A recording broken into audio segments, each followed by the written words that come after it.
Hello, everyone. Welcome back to another episode of CleoCast. My name is Matt. And I am RC. And we have two guests today. We have JR and Matt.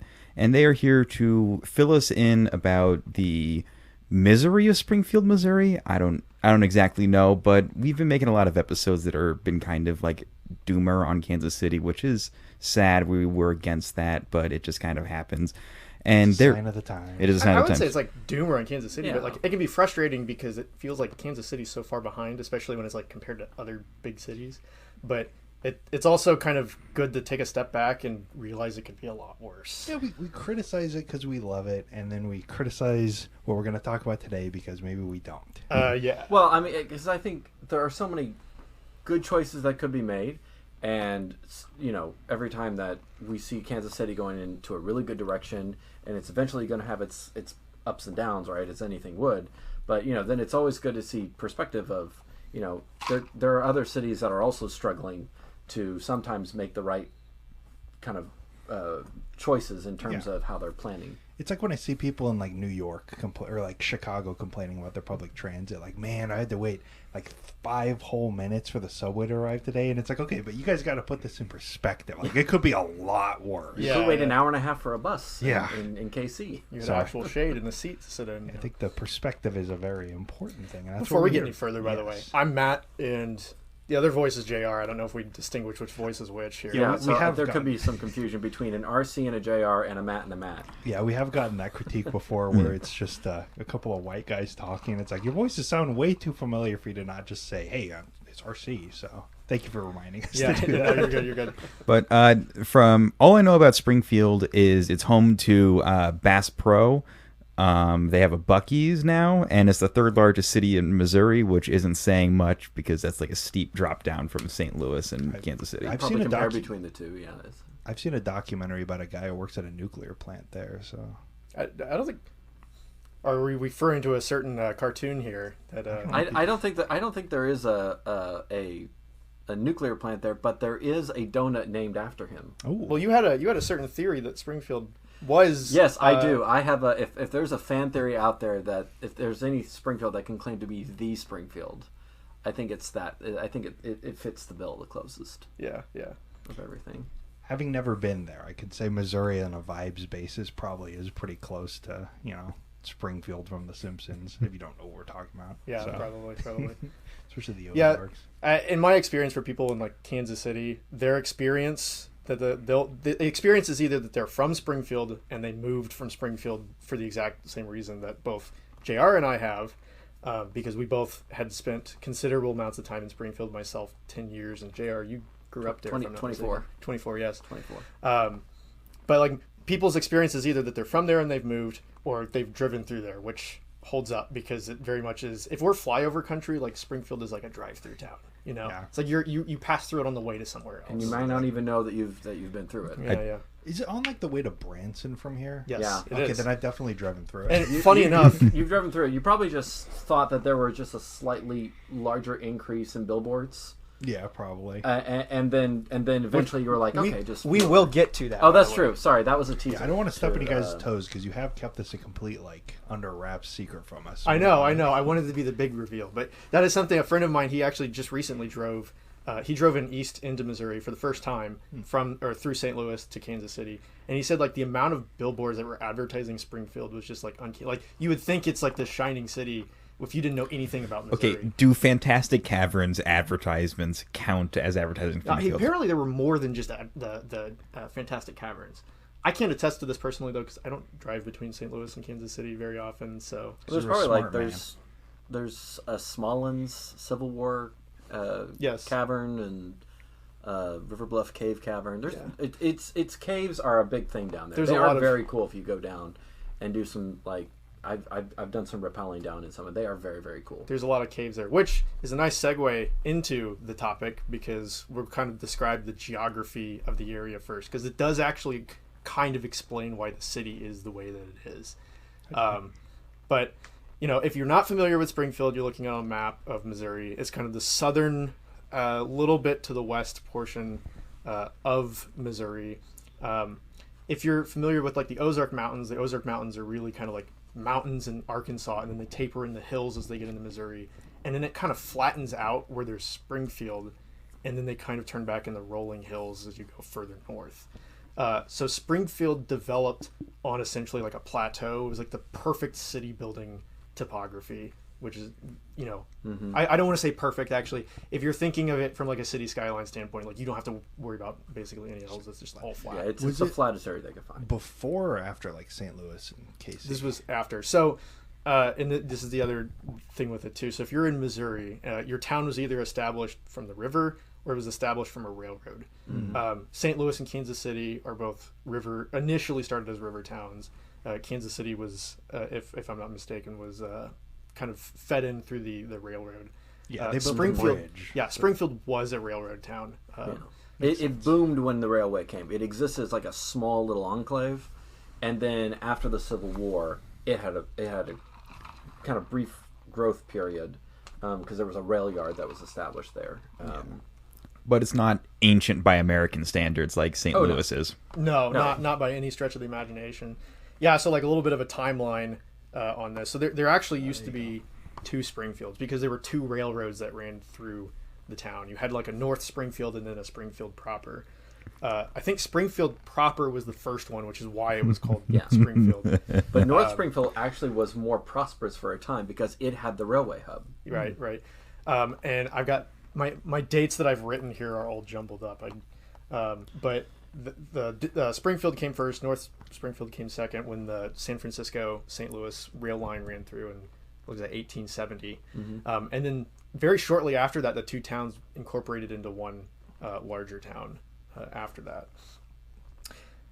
And so North Springfield, North Springfield, which is now just Commercial Street, was developed like basically a line. It was one street that ran east-west parallel to the railroad, and they developed the commercial corridor along that, right? So very dense commercial development, and then outside of that to the north, or to the south, but a little bit north of the railroad tracks, is more residential sort of development.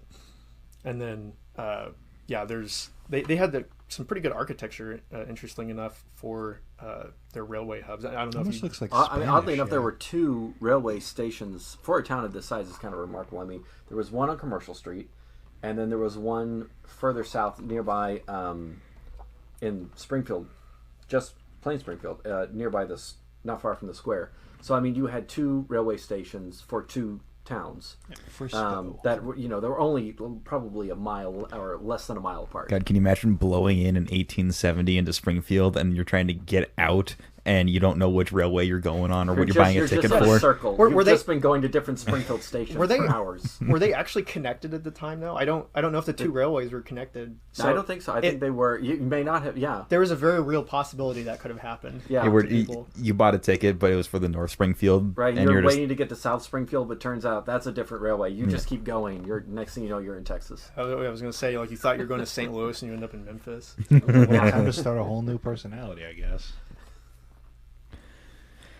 I've got some information here on architecture again. If you want to, might be the blurriest photo I've ever seen. Listen, yeah, and for the viewers, I've got some photos that kind of aid because I assumed that Matt and RC are going into this blind, so yes. I'm trying to kind of visualize a little bit and then talk to these images a little bit. These images were blurry. This was sent to me by JR. Oh, okay. Well, so passing the blame. Words. Sorry, I threw you under the bus. Wow, there. I'm. What is the building we're looking at right into now? The and describe it a little and bit. I'm already under the bus. It looks like the Colonial Hotel. That is what. Yeah. So the Colonial Hotel was. I mean, it really was kind of the nicest hotel in Springfield for almost a century, and then if you go to the next image, I mean, they even eventually added on to it as the city grew. They it was the place that people went to, hosted events at. It was a very relatively important hub for the city. Is it now a parking lot? It is. It is. It is a parking lot. Yes. I think we have. Do we have an We'll image talk of about yes. the parking lot later. There is some interesting information, but yeah, just the point being is that this was a developing city, and it was developing pretty quickly. And reasonably well, I would say, on a very traditional grid. Right. Keep in mind, we are still in the late 1800s, early 1900s, just about to break into the 20th A century. fairly Right? decent streetcar system at this point, too. I think something else that's worth mentioning is that an interesting thing about Springfield, in terms of an urban planning perspective, is that they're one of the few towns that actually has a proper square in the Midwest, right? Yeah, look at that. And so I think it was really just kind of a free for all in like the mid to late 1800s. You know, like picture horses and carts and people just walking everywhere, and you might have like a couple streetcar lines that are running through it.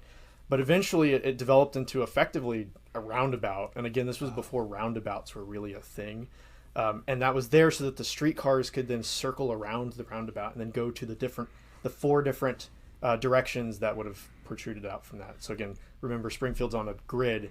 And so this is in the middle of that grid. There's going to be streets that go out in all different directions. And this is a good point, kind of reminding, I think, people that are listening that most cities in the United States, or major cities, I should say, had a streetcar network of some nature. It was very much, most of our cities were built on a grid with public transit, and that was an integral way that you developed your city and that your city grew.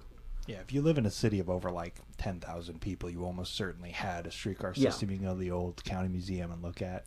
And this plaza, it looks like the square. It looks like they just built like a plaza, like a park thing instead of a roundabout. Like there's clearly people standing there. And stuff. I'm more noticing how it's becoming a proto parking lot. Yes. Yes. So Some nice little novelties. blend here, because this is kind of a foreshadowing of what's to come. So all of this space was developed before the car, but it eventually evolved into people just really compactly parking their cars together. The particular image we're looking at, I have to say, is probably the very early 20s. So cars are really small. You can pack a lot of them into a small space. But yeah, people pretty much used Springfield Square as a parking lot at this time once cars became more predominant. But what really kind of set Springfield on its evil arc, so to say, was the introduction of Route 66. So keep in mind at this time, most roads outside of cities were not paved. They were dirt roads. And so the idea of having a link between cities, or just states even, that were paved, that you could drive through and not basically guarantee you won't get stuck in mud, right, was like a completely novel concept. And so Route 66 was like the precursor to this before the interstates that went through in the 50s and 60s. And it was planned in Springfield. So Was it? Yeah, so the building that actually, I know the listeners can't see it, but if you are in Google Earthing Springfield, you may look up the Woodruff building. Not Woolworth, Woodruff. And Woodruff himself, the gentleman that owned the building, he organized the creation of Route 66. And part of his intention was to have it go through the middle of Springfield through the town square. Was it like a private capital thing, or was it like a state thing, Route 66? Or I think it was a state thing. I think it was federal. I'm not sure. I know that it ran work through together. several states. it was Yeah, the same I mean- planning. So it was like an established intention to develop like a Yeah. paved Go from route. was it start in Chicago and works its way all the way to California? Mhm. I think. So, Yeah. Yeah. like to LA or something. But interestingly enough, it actually ran through the square that we were just talking about. Yeah. Because the idea was you run this through downtown, and this is really where we started this idea that if you bring people in by car, it's going to develop, the businesses. You're going to have a corridor. So funny enough, everybody calls it the Galois. It's spelled Gilly O's. I don't know what the original. I've The never I heard is before anyone the call O in anything it, but Galois. but the I is before the O, but everybody calls it Galois. So I'm going to just say that. The Galois Theater was apparently located where it was because it was on Route 66. Mm-hmm. And so it was more of like an investment opportunity right before the interstate. So your kids could get out of their like nickel movies and then get ran over by a car.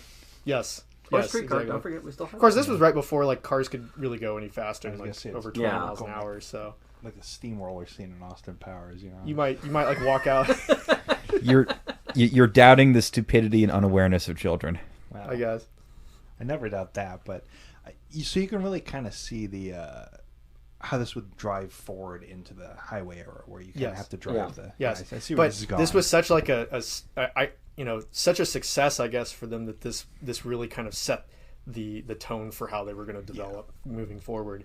And so you can look up old pictures of the square and see how they redeveloped it. One of the most popular historic photos of the square was when they had repaved it from this circle, that roundabout circle. They Very took impressive. out They were all of really the streetcar lines. So at this point, all the streetcars are gone. This is like early 1950s.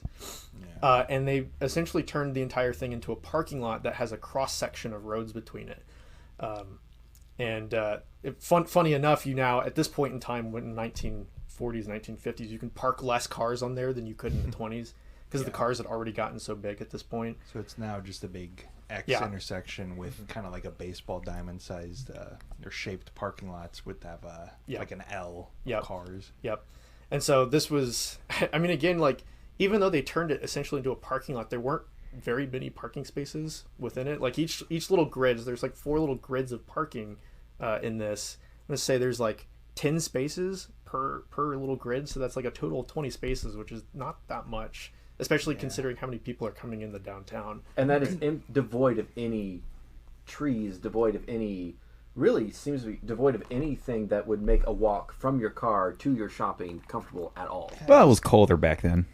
That's true. That was before global warming and the heat island effect. It just doesn't look like a very nice place to be. Yeah. No, it was not. It has changed. We will get into it a little bit later. Yeah. It has changed for the better.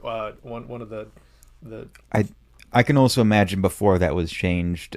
This was in like peak of like a bunch of teenagers making their cars really loud and annoying, and they probably could have gone on to do some crazy things in this square. Doesn't look like there's any curbs either. It looks like it's just like paved, and like if you like swerve to the side, you're gonna smash into someone's parked car. Yeah, I don't think there might have been sidewalks along the cross-secting roads, but yeah, it's mostly just asphalt is what they had turned the entire square into. And it was brick before. They took all the brick out and just paved over They there. took it out. They didn't just pave over the brick. Well, they might have, like in the images that I saw where they were constructing, they're actually removing bricks. There are still a great many brick roads in Springfield, and occasionally the asphalt will chip up, and you will not only will you see brick, but there's a road I remember where it was chipping up not far from Drury University, where not only was the brick showing again, but the old streetcar lines were still under there, and they had just poured the asphalt on top of it, and I guess patched it over the years. Which I think they did in a lot of places in KC too. It seems to just be a lot cheaper, I guess, to just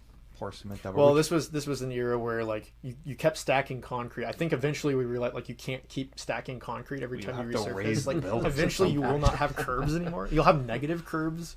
So your buildings will be below the road. This image is just making me think of that like I think like CGP Grey video or whatever about like the perfectly automated intersection with the like robo cars where they're just going at maximum speed and perfectly merging together. This is it's just like, where do people cross the road here? There's no crosswalks or anything. Yeah, this is what inspired the game Frogger. It is. It's an interesting.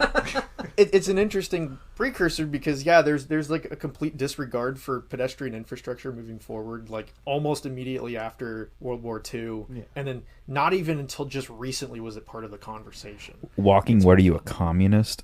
Good old. So, this is where development really changes in the 50s and into the 60s. So, they start developing along these sort of wide roads. We now call them stroads, right? Yeah. And that's almost entirely where all the development starts moving. So we've now moved away from the downtown, dense kind of development, and it's now just we're going to develop everything along these corridors, right?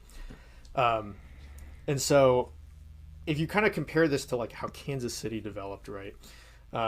See if I can move images here. There you go. If you look at like a map of Kansas City, usually asphalt, like if you're looking at an image satellite, asphalt is usually kind of a good indicator as to where your commercial areas are, excluding like industrial.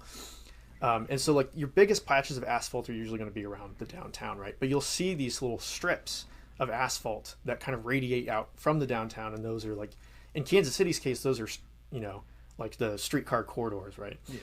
Springfield has that similar thing, but they did not develop it around streetcars.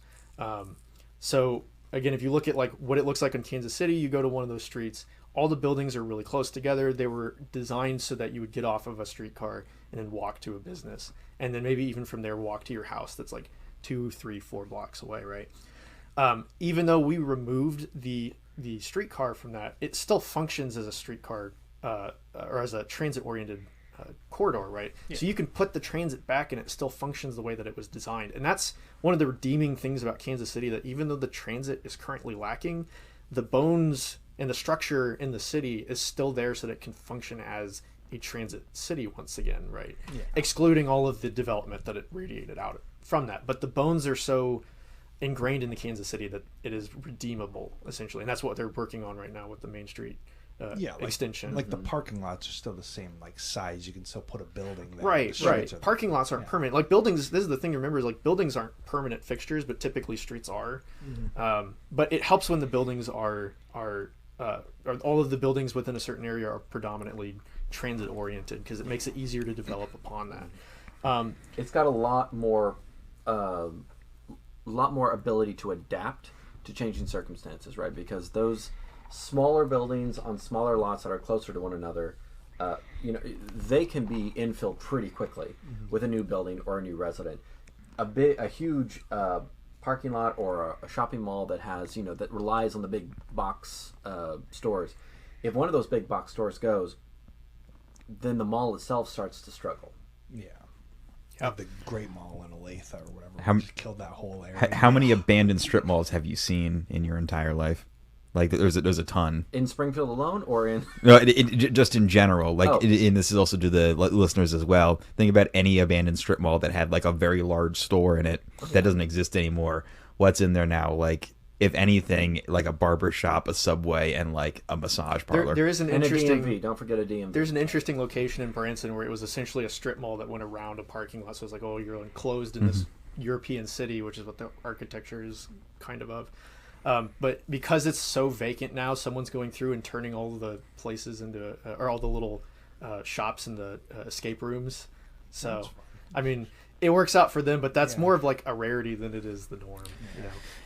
And we are looking at two images of common theme across the United States, where it's just a 4-lane, looks like a state highway, but there's shops on the side, and there's like a shared turn lane, which is extremely dangerous. People crash into each other all the time using those to either turn into or turn around. And honestly, if you've ever driven down any of these are just miserable to drive down. Yeah. So like these are, in urbanist talk, these are referred to as stroads, right? It's like the street road hybrid is how it's described. Your streets are like where you locate businesses and homes. It's places people hang out, places that you generally want to be.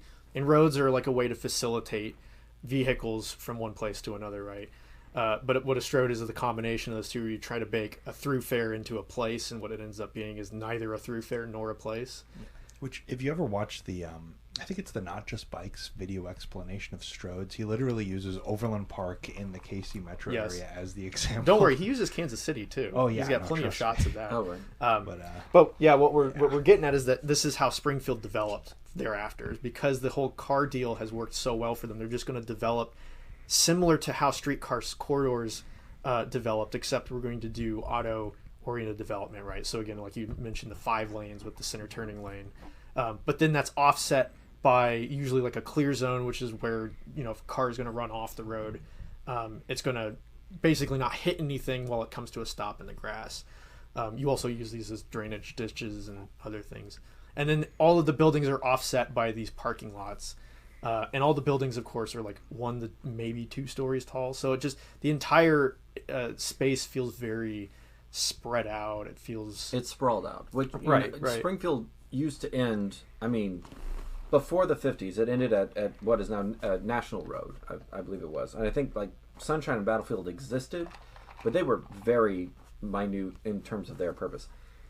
After the 50s, when the city does begin to sprawl, instead of growing, with, like you said, with more density in smaller areas, which is a lot more sustainable, like we discussed, it grew at such a rapid rate south that it quickly surpassed its city boundaries. Yeah. So much of the city goes, what people consider Springfield, go beyond into Greene County, what is considered to be actually Springfield in terms of city limits. This is the unfortunate thing with Springfield, is it boomed at the exact wrong time for development, and so this is why these scenes of these massive stroads that running through the town are so ubiquitous in that town. It's almost worse there, though, I would say, than like a place like Overland Park, where like Overland Park has got Metcalf, right? But like there are trees, and like some of the buildings are even closer to the street, right? So like there's a sense of enclosure while you're even driving down it. You still have like the historic downtown, Right. which is a lot more dense, Right. Kind But of trying to do that. Springfield, with the exception of National Avenue that runs like north-south through the city, there's no trees and there's no buildings up against these, so everything is just really uncomfortable to be in, and it looks ugly. Everybody hates the way that these corridors look. So again, picture, I mean, I would almost like encourage to drop like a street view of one of these corridors, right? There's no trees, there's barely any grass, it's mostly asphalt. You've got street lights and power lines that are running everywhere because they don't bother to bury the power lines in Springfield. Well, it's almost like these images you've shown. If you just change the focal length, it's basically that like ubiquitous photo of Yes. like Bloomfield, Pennsylvania, Breezewood. Pennsylvania, with all the truck stops and stuff. Yeah. Basically, it looks no different than that. Also, sorry. I like this one. it's totally smart to not bury your utilities in Tornado Alley, where like a city only like a couple like 50, 60 miles away, Joplin got just completely leveled. It's especially intelligent when you then spread that over a larger area as well. Well, you get the same types of people that complain about like seeing like streetcar poles being put up, who like will like be against burying the power lines. I have heard I've heard this excuse in Springfield not to bury the power lines because, quote, it'll put the power guys out of business and have less jobs in the city. You still need to So- you would need to do some maintenance, but it's Yeah, a like, less I maintenance. know. I mean, like, it's less money that the taxpayers have to pay, and there's 101 arguments for it. But anyway, this kind of gets us into, we talked about the development, so like we're going to kind of go over where Springfield is now, right? And it's almost like in a comic state. So one of my first points with Springfield is that there is a really bad beautification problem with Springfield. And again, most of these points are outside of Commercial Street, outside of the downtown area, which is the majority of the area in Springfield. So like the first point is like with bridges, for example. So like if you go over or like under bridges on the highway in Kansas City, almost all of them have some kind of design to it, right? To some varying degree. Not a single bridge in Springfield has a design to it. It's all just concrete cookie cutter, It's just like the exact Federal Department of Transportation regulation standards. It is. And the ones that had designs on them back in the day have been trimmed down to nothing, because there was a very beautiful bridge, relatively beautiful, for the area that crossed actually between North Springfield and Springfield proper, and because Missouri State University is down there, because back then it was Southwest Missouri, right? It was SMS. Yeah, SMSU. They had these statues of bears on either side of it, which is the university's mascot, and they took that down. It's like, well, that was kind of a cute little quirky thing that you had there. Why'd you get rid of it? Paste over all individuality. It all has to be conformed. Yeah, I don't mean to hate on engineers, because I know some engineers that really like design, but unfortunately, a good portion of the profession is not very design oriented. They're very efficiency oriented, and most of Springfield has been designed by those engineers that are very efficiency, driven. But only for the car. Yeah, and aesthetics are like a secondary thing that you pay for if you're feeling like It's it. in Right? the budget, Right, it's not in the budget. I feel like engineers make enough money. They can take a little bit of criticism, though. It's like it's not like they're getting underpaid. And again, this isn't like a circumstances. scathing criticism of all engineers, Yeah, right? But like the ones that design Springfield specifically. And when push comes to shove, the decorative thing is going to be a VE option no matter what, right? Right. Usually, yeah. Although Kansas City has managed to figure it out somehow, so. Well, when you have the motivation to, you can get a lot done. Yeah, that's true. One of the other things, so we talked a lot about bridges. One of the other big problems in Springfield, in terms of beautification, is all the billboards. They have billboards everywhere in that town, and 50% of them are injury lawyers. Yeah. Yeah. Aaron Sachs is one, and then they've got Brad Bradshaw, or as I've he's heard, made it up here now. I've seen a sign of his, and Yeah. I saw it the other day. I was like, "Oh, Brad, you moved up here too." some people Cool. nicknamed him Brad. Well, he does like the football ads on TV, right? Like, No, that Mike DePasquale. yeah, Right, that's right, Mike right. Deep. Yeah. Yeah, yeah. No, Brad Bradshaw is the guy who's just like, I'm a doctor and a lawyer. I'm a doctor lawyer. Yeah, he's got like Yeah. 4 different professions or something that he lists in there. Well, there's many cars. I guess you need personal injury Yeah, lawyers, right? but these things are everywhere, and like it's even getting to the point where the billboards are now like animated, so it's especially distracting when you're now on your 5-lane road, and there's like this like little Okay. animated billboard. Oh, yeah. Same story. Yeah, we're thinking of the same story. You want to tell it? In Wichita. So I went to college in Wichita, and right outside of campus, when you go into like where the McDonald's is, you know, where all the students would go, there's the brightest billboard I have ever seen in my life. Like at night, it looks like the surface of the sun, and it is directly next to an apartment complex. So it's pointing into people's windows. It's like that episode in Seinfeld where Kramer, like, he hates the chicken place at, like, the giant red light that goes in his apartment. Yeah, And exactly. he can't see anything because there's just this giant red space. It's exactly that, but it's like bright white. Yeah, It's they also just have worse like because white it changes logos color. and stuff. Oh god, yeah. And it's just the most ridiculous thing I've ever seen. Yeah, these things are everywhere in Springfield, and they've even got it now too. They did what was it? Plaza Towers. There was a big sign at the top. I don't remember if they kept the Plaza Tower logo at the top, but they put in an LED billboard, and again, it just displays Brad Bradshaw Oh my god. advertisements on it. I just love the concept of an LED, like, because it's like more energy efficient, right? Right. But, like, it's more energy efficient than paper. Right, They right. weren't using Yeah. any electricity imagine before. all the energy that you're having to expend with this massive, Yeah. You're also Sign. you're competing with the sun too, Exactly. Right. So like you have to really have it Well, bright. and at night you're fully illuminating the city I guess with you could all take these out the many street lights. billboards. Yeah. Yeah. One of the other, this is almost like not a beautification thing. This is more now an architecture thing because I have a bone to pick with some of the new architecture Ooh, that I comes haven't out seen that in one. Springfield. Yeah, so Springfield just recently learned that you can put apartments above strip malls. Ooh. And so that is effectively what is getting built in most of the town. It's either these strip malls that are basically they're strip malls that have apartments above them, or it's student housing downtown that's more expensive than my Kansas City apartment right now. So it's density inside of a parking lot. Pretty much. Wow. I mean, that I- is densification, But- right? Yeah. I'm gonna be to a degree, be right? It's not completely walk- honest. But you still have to provide all of the parking, right? And there's like a lot of these don't even have sidewalks there, so it's not like they expect you to walk anywhere. Right? So it's like you are increasing the population, but everybody's still got to drive everywhere. So it's That's like fair. I'm gonna be completely honest. These are quite possibly the ugliest 501s I've ever seen in my entire life. just to describe some of these, I mean, like most of them are like stucco.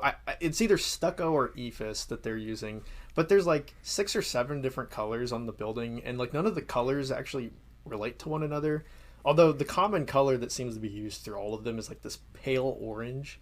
I would just pick the most ugly color you can think of, and that's been used on a lot of these buildings. It's like the color palette of like a chocolate cheesecake or something with the swirl or whatever. Also, that one on the left, that looks like a hotel. Like you could put Marriott Inn on that, and I would be yeah, able some to of tell the them difference. definitely look like that.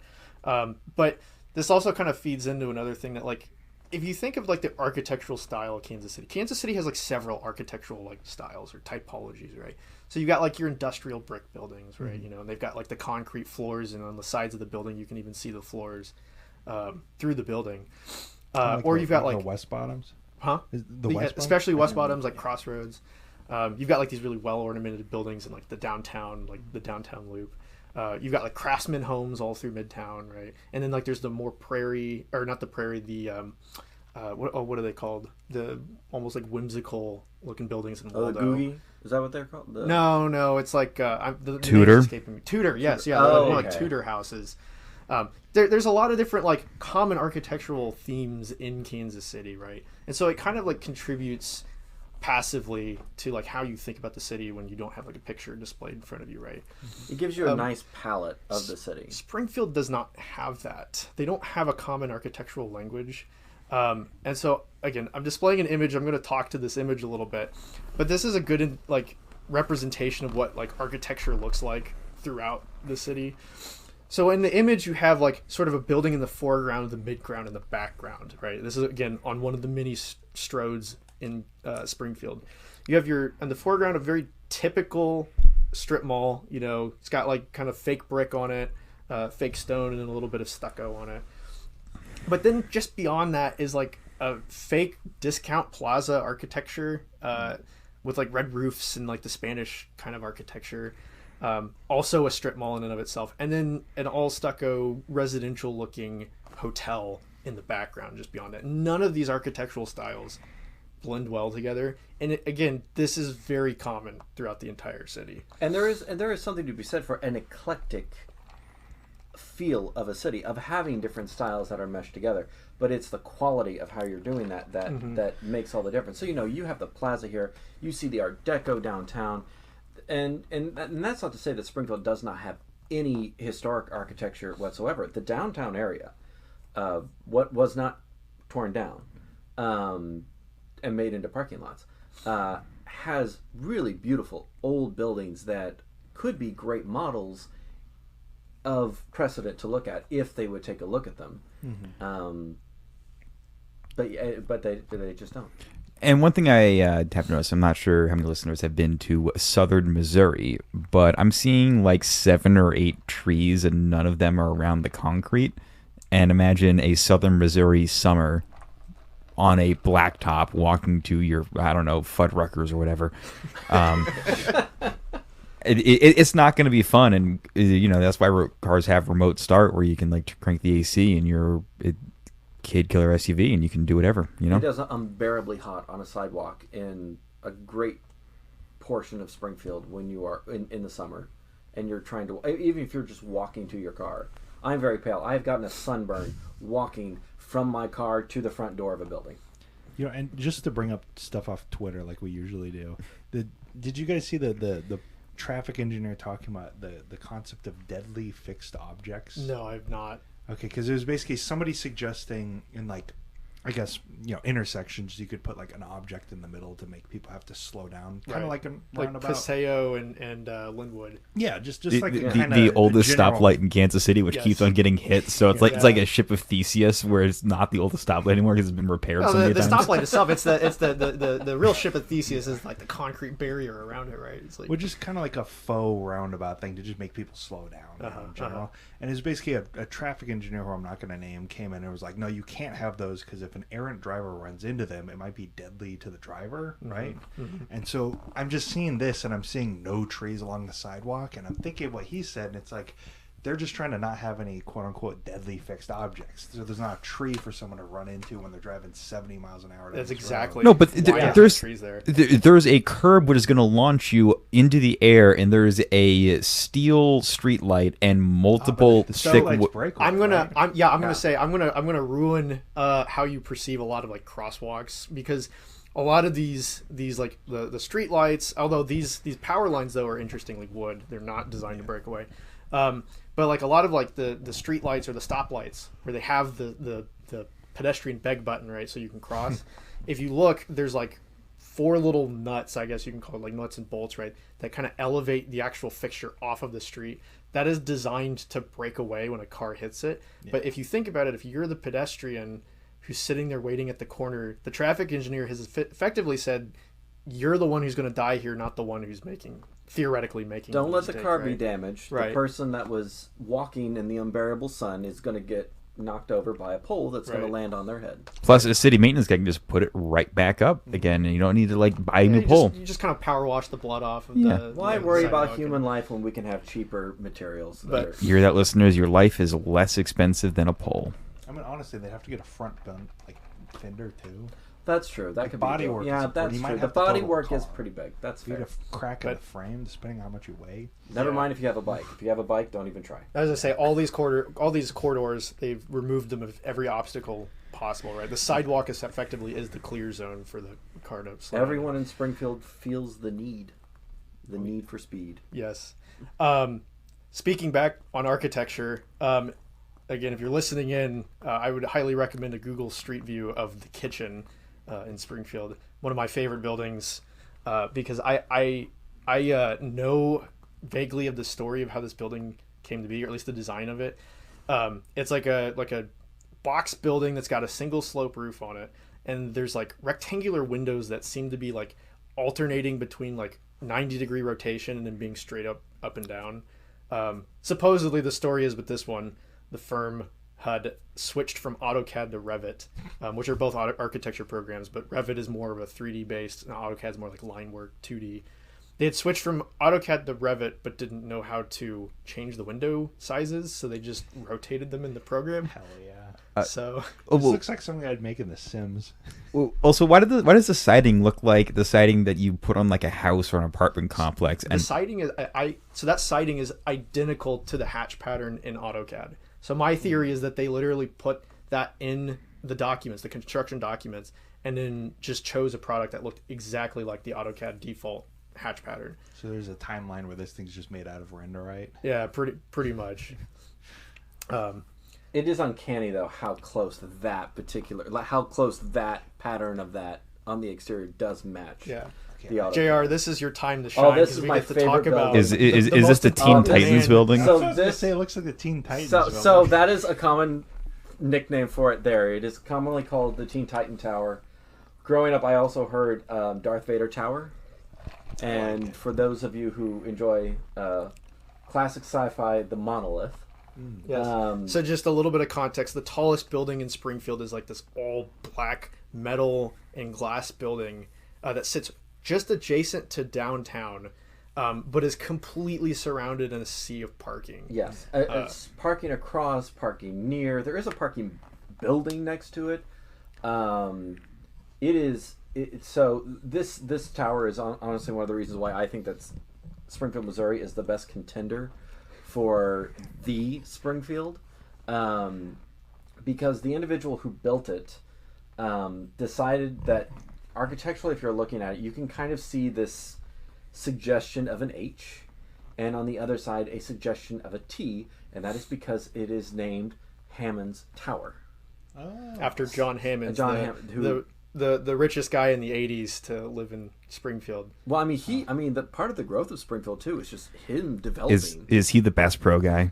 No, he's not. Actually. Okay. He is the not. guy from Jurassic Park. This was before Bass See, Pro's. that confused me as a kid too. I was Yeah. like, wait, the guy that built So the thing is, like, Hammond donated a lot of money to like different areas in the town. So like a lot of like streets and buildings and whatnot are named after Hammond.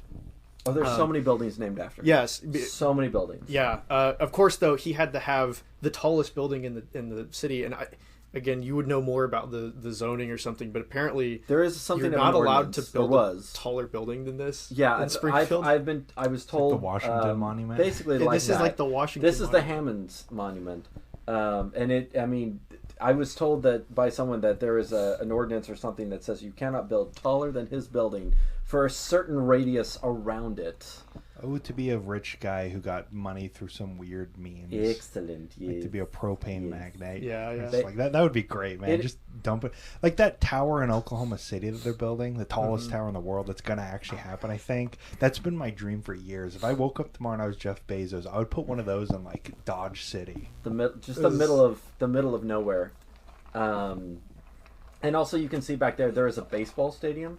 The Cardinals have a minor league team down there, and the stadium is named for him as well. Is it the Springfield Cardinals? It is the Springfield Cardinals. Yes. How did you know? It's funny. It seems very much like a Springfield thing to be like, what if we just don't change the name? Yeah. Okay, so that's College. another thing, like little tangent, but a lot of the schools around this area, all of their logos are borrowed from other major universities. So like Mizzou, for example, there's another one that's I think it's Atlanta. It's like a Yellow Jacket logo. I mean, they just straight rip these. Well, and to be fair, that's probably not something that's uncommon. Yeah, I with, think that's with, pretty common. that's actually. probably everywhere. Is it everywhere? I don't think know. so. I've only ever interacted with the Southern Missouri small towns, but I know our yes. middle school just took the K-State. Although, logo. if you want an interesting logo, I think there's one. What was the town? There's one that has not changed their logo since the 1920s, and it's like this old drawing of a dog. That's kind of cool. Man, I'm gonna think about it later tonight. one of the high schools in Wichita, they took the logo of a football team that does not have their name anymore because they had to change it. Oh, Jesus And Christ. They outlasted the football team, and they were really. I talked to a lot of people, and they're like, "No, it's a historic name." And it's like, guys, if the That is NFL hilarious. had changed it, you don't have to keep it. That is hilarious. I mean, and of course, if you're looking at an image, and this is not uncommon. You see this in Overland Park too. I mean, the idea of just one tower in a sea of parking. kind because it looks good on a skyline image, you know. Well, from a distance you don't see the parking. That's right? my favorite architectural style. It's just the like beacon, you know. You The just have beacon in the beacon, asphalt. it's like- Yes. You know, The monolith. 300 years from now, when society's collapsed, it's just like that way's north. The big like structure. You It's know? almost what you use this building for, is like Yeah. navigation. It's so great. Yeah. I got one more point on the Hammond Tower, which is the architecture building at Drury University, Oh. and why it is located where it is.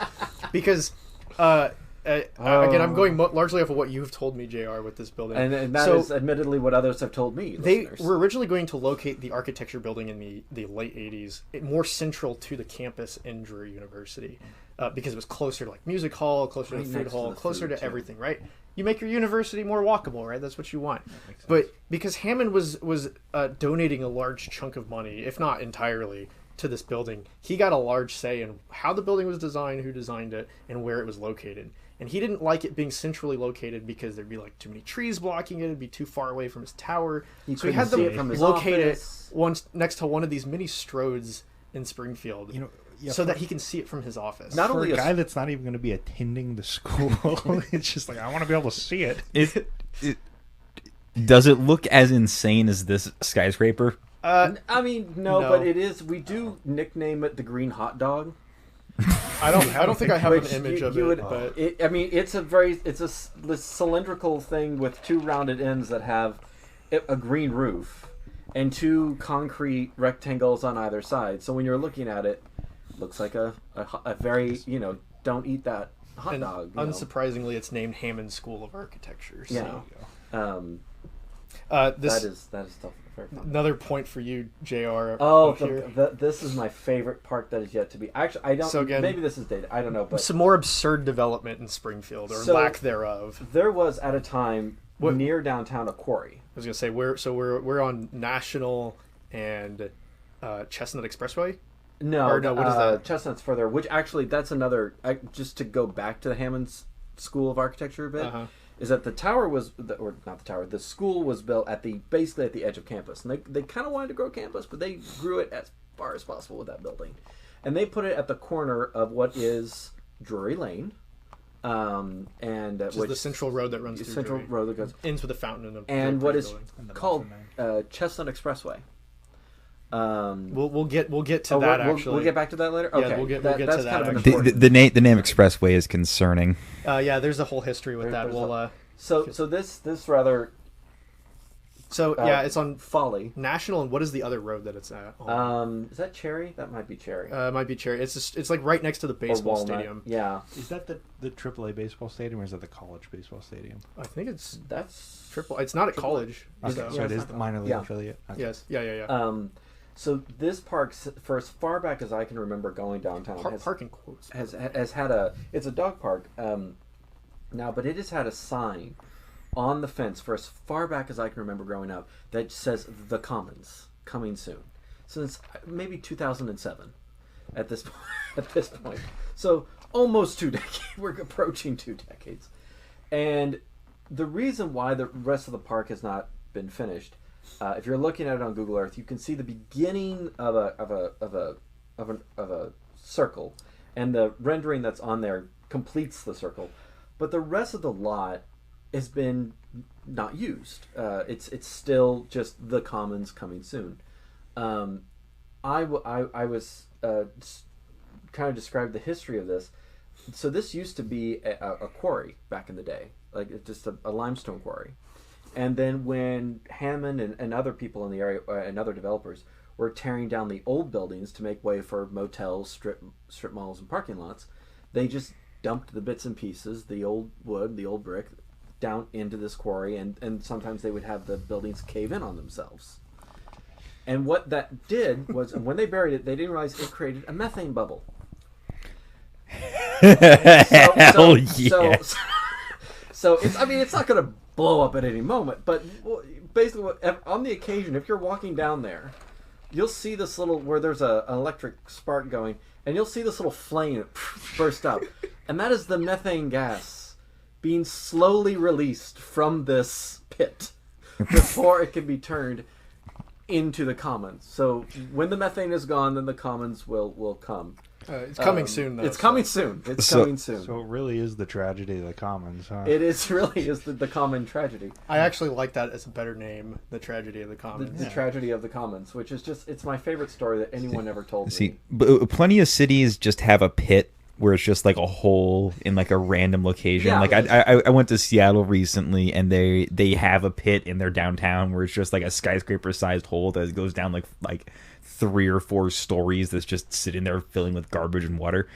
But like the methane bomb sitting in Springfield is way funnier. It's that's the best human folly story I could ever think of. Yes. And then There's New York another had a there's pit another like that. pit though in downtown Springfield though. and that actually has it has a similar story to where back in the like. So remember the building we were talking about as one of the early like kind of it was a hotel that we were talking about, blurry image, right? Yes. I do remember that. This is not that site. No, I'm it's sorry. not. This is I thought not this was that. that site. Matt, you lied Just to us. Wow. disregard everything I just I'm said. leaving. The misleading whole the podcast viewers, is man. done. No, Goodbye. no. It's fine. Talk about this parking lot. So this is another situation, and this happened in cities all across the United States. So I mean, a lot of these things that we mentioned about Springfield, they're not Springfield only situations. They're things that have occurred in other cities all across the country for the past 70, 80 years. Springfield's just like the microcosm. Yeah, it's just a wider microcosm of trend. everything that's happened in an American city, in this particular city. So you can kind of even see on this image, the parking lot is kind of undulating a little bit. Well, when they knocked the building down and like covered it with dirt and they poured asphalt on it, they didn't take into account that the material down below would eventually degrade.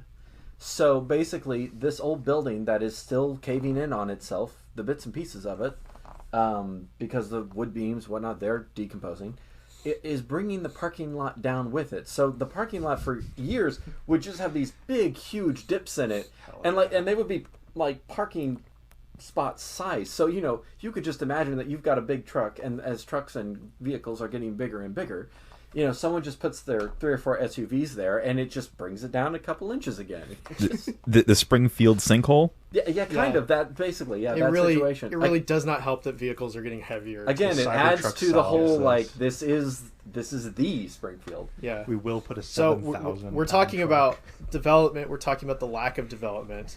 But Springfield also has like a little bit of a weird niche for weird. So this is worth weird looking monuments. up. There was it wasn't. I don't think it came into fruition, most of it, but this kind of innovation hub that they were going to try to build downtown. They were going to build a large cashew. Yes, that Giant was so. cashew. So for the listeners listening, Big this Apple. is- It's the most there ridiculous is image. and I don't even think this is like someone's rendering of a cashew statue. This is just a photo of a cashew that they've put people around. Unfortunately, like if you look up Springfield cashew, it will. And I don't know if it they will were be one of really the- that serious about this coming into being, but I remember it being talked about as though it was going to happen. Yeah. And it does connect to Route 66 in a way, because God. Route 66 is this history of all these quirky little things along the way. Yeah. And so this would have been like Springfield's new quirk to Route 66.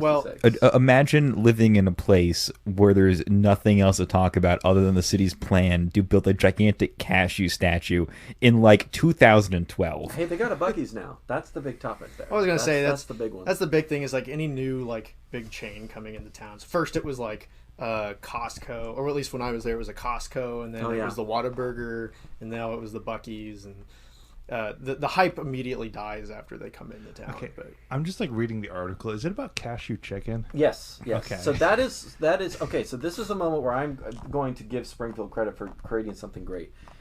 If you're from Springfield, from that area, cashew chicken is a staple. Everyone lives off of cashew chicken. Had it yesterday. It is delicious. It is good. And so to commemorate the innovation of Springfield, the idea was to create a statue, not of the gentleman who invented cashew chicken, because that's been done, but a cashew itself. Wait, no. Like a random guy who had a restaurant. Yeah, so there's a guy Yeah. in Springfield in about the 70s, I think. He created cashew chicken, and he only died like a couple of years ago, and it was the saddest It was thing that the Leong. town. Yeah, rest in peace. yeah. Leong. Rest in peace, a legend, a true legend. And they built a statue to. Is like center downtown. Like that was the intention, was to build. It never came to pass. I don't know but- where this statue of him exists. No, but- there is no statue of him. That's what I'm saying. Like, instead of a statue of him, the idea Oh, was then to, yes, was we'll to give do a a cashew. cashew. Like that. Well, Just that hire would- the guy that made the bean and flip it upside down. that's basically what it is. It's just an upside down version of the bean. But it's Except like, you have to VE out all of the materials on it. It's just gonna be like stucco or something. yeah, obviously this would have been more authentic to a real cashew. Would have had the To complement the cashew, though, they do have an actual monument there to food, which is the giant fork. The It's- giant It's the fork. world's largest fork, and they pride themselves. Is it very really much the on world's this. largest? It is. I believe it is the world's Wow, largest. that's amazing. We have That- the second world's largest fork in Kansas City, though. That's wow. We are lagging. That would be Yeah. so awesome to crash my car Is that into. one of the mid-continent My libraries? my grandmother used to tell me that was the fork that the giant dropped when Jack killed him, when he went up to Jack and the Beanstalk. That story, and that if I was not aware of my surroundings, one day some more of his cutlery would land on me. Imagine we got killed by his gigantic spoon. Like just like a giant spoon coming down on me, and I was terrified Not the knife, though. of not being aware of my surroundings. Not the for knife, years it's gotta be a after. spoon. Just always look up. The spoon's waiting. Rest in We'll peace. never know where the spoon will fall. Yeah. I never associated Springfield with like a food city though. I always think So, like, supposedly they have the most like Chinese restaurants per capita. Of There's anywhere like more in the restaurants United per capita or States. something like that. The statistic is impressive, but I mean, people there love to eat. Like that is mostly in your car. Mostly, Yeah, you get in yeah. your car, you go to the drive-through, you get your food, and then you. see, now you guys are making me want to get Chinese food after this. I'm not gonna lie, I would consider it. Yeah, Yeah. it's I pretty had good. it a couple It's pretty days ago, good. but I would. I had gladly it eat yesterday, more. but I'm still going. It sounds delicious right Got a now. pretty Cashew good one chicken. over by us. I'm going on a road trip Nice. back to Springfield for just the cashew chicken. Not tonight. Not tonight. Not tonight. No, that's right. I got work. Yeah. Yeah, It's well. only like 4 hours, right? That's like 2.5. Two and a half Two hours. and a half? Yeah. Oh, so it is like Wichita. Everything you've been showing me is just making me think it's just like Wichita. It's Missouri's basically Wichita. like It's Missouri's Smaller, I Wichita. think. Yeah, But yeah. All right. So the other thing aside from monuments, one of the sort of unspoken about problems in Springfield is the lack of housing stock, or like the diversity, I should say. It's not that they have a shortage of houses. In fact, it's one of the reasons why it's so cheap. Is they're just rapid building single family housing. A problem I wish we had in KC. Well, yes. Not single family though. Well, I not was gonna single say, family. you I'm know, sorry. I was gonna say, we could- Housing we've got the suburbs. alone. That is what I would like. Yeah. God, imagine living on Normal There's Street. always money for these kinds of houses. There's Oh yeah, nothing there wrong is a normal street. Yeah. Well, there was Yeah. also the normal school too. I think that was a name used This is across where the our country. particular house we're showing is located. That's But, where they sent you as a kid, Matt. Yeah, the Normal School. Yeah. I was sent to the opposite. Oh. you never hear anything going on in Normal Street. That's why. That's what I'm saying. Yeah. But yeah, if you live in Springfield, you're going to buy a house. You have about one of three options, right? So you have these old kind of craftsman houses, similar to something you'd see in like Midtown Kansas City, right? Quite They're a lot like- of Sears Roebuck houses. and yeah. stuff A like lot of that. people would consider these like starter houses because they're smaller, right? This is obviously like your older neighborhoods in Springfield. It does have a fair amount of these, but again, they're limited in supply and will only continue to go down because they're not continuing to get built. It is a nice house though, and I'm sure if I lived in Springfield, I'd much rather to have a like 4-car garage and like a house built out of entirely having a drywall. garage, and I think this is a national thing too. Having a garage with multiple garage doors is like a sign of affluency. Yeah, You have made it in life if you have a four garage door garage. Now think of the McMansion like seven garage house. So yeah, Yeah, like anything see, more that's- than like 2 is like excessive. Because I knew a guy who, I think you knew him too, as our scout leader, who had a 4-car garage because half of it was just a climbing wall inside of his garage. It's Yeah. amazing. Yeah. It was like tall. It's just like, you have too much money, dude. I don't think I've ever seen a 3-car garage get fully used. Yeah. Personally, I always see it get used for like the lawnmower or like storage. or I've something. always Yeah. seen it as just like it's extra storage. It's where you put the lawnmower. It's maybe if you're retired and you got a model railway, that's where that is. It's it's It's like an attached shed. Basically. yeah, it's an attached shed, which is perfectly fine. But it's to the point of it trying to appear affluent by having more than one door. It's a bit silly, I think. Yeah, but now nice thing is like in some of one of the nice like few walkable neighborhoods in Springfield, a lot of the garages are accessed on the back of the house from an alleyway, which is like the perfect way to do like residential development, because then you get to have front facing porches and all of the actual activity in You the are house connected faces with your street at the that street, point, right? yeah. And then all of the cars are behind the house, right? And so that takes place in these these alleyways where like people aren't hanging out, right? It's definitely a lot of the older neighborhoods in Chicago do that kind of thing. Yeah. They park on the back. Kansas City's got quite a few, And quite a few of them in the neighborhood in Springfield, they are actually they have apartments on the top on the floor above. So college students will, they'll find like a nice place to live that's not crazy with their budget, that's in a walkable place, that's near their school, and it's a really nice way, I think, for a lot of people who are just starting off in life to be able to have a place to call their own for a little bit. It feels like a home. Yep. So we've got the Craftsman House, right? Older Springfield. What appears to me to be the majority of the housing stock in Springfield proper is like the ranch home. Think of it like a very linear, long house that is parallel to the street, which is exactly how you don't want to build density, right? Because it takes up all this wide space, but it's not very deep to the street, right? Very set back from the road. Garage is to the side, but it's built into the house, right? No sidewalk. Yeah. Well, a lot of these always, neighborhoods I do should not say, have yeah. sidewalks. Yeah. And this was where the gentleman that the tower was named after. This was when he was starting to grow the city considerably. A lot of these neighborhoods that were built in the 70s, there were a lot of his and a few others, but he was a huge developer in the area, and I feel like a lot of Okay, where did his money come from? What did That's he what do? I'm saying. I don't know 100%, but I thought it was real estate. Yes, it's all real estate. Yeah, But like, how did he get the money to do real estate? I never get that. He was It's a high these school guys teacher, just I show think, up I and think then he they just just. started Maybe building. we need to do a separate episode on John Hammond. That's what I'm saying. These Oh, guys that just would be show up and they fascinating. just have money. I met never him get once. it. He was a rather John scary. Hammond? Yeah. I was really little, but he had a private box in the baseball stadium, and my grandpa knew him from way back or something, had some sort of connection. Anyway, he got invited to go to a baseball game, and so I was like I said, I was really little, and he took me with him, and I don't remember much of him. I just remember this sort of very not friendly looking gentleman. I mean, he may have been friendly, but I guess to a 7-year-old, like it was the classic like really dark glasses like from the 90s. He was, yeah. The bottle spectacles. cap Yeah. glasses, But it's like it was his kingdom, and we were visiting him. Yeah. So you got your Craftsman House, you got your ranch prairie house, and then you've got the sort of small McMansions, right? And these are like your three kind of options in Springfield in terms of like houses. There's not like any row houses. There's not a whole lot of condos. There are some, but there's not a lot of condos. I'm not in tune with Springfield housing costs, but just assuming this house costs basically nothing compared to Kansas City Yeah, housing. probably. Oh, yeah. Probably. Yeah. I'd say you maybe could get. I mean, with a moderately sized house, you can get maybe. I know it depends on the neighborhood, but you can get somewhere between 200 and 400 for I was some. gonna say, this one. Do you think it'd be like more on the 2 or the 4? This would be more like the 2. I would almost say it's like 3, just because this 2 is or 3, the something like that, particular one I've got shown is like way to the south. I mean, the price of Springfield. something like this would make someone living in Manhattan cry. Yeah, I yeah. can tell you one of these in Johnson County would probably be 4 or 5. No, this would be like close to $1 million Yeah, down no in way Yeah. this Johnson would be $1 County. million in Springfield. No, So it's significantly lower. Yeah, you can get a lot more Let's- for $1 million. Which is part of the there. appeal, right? Because it's so cheap to get a large space there. Yes, and they just keep building this stuff there. Yeah. I mean, they had the sort of rapid fire expansion much later than Kansas City did. So Kansas City's maintenance costs are starting to catch up to it, right? Where they've run out of room to develop to.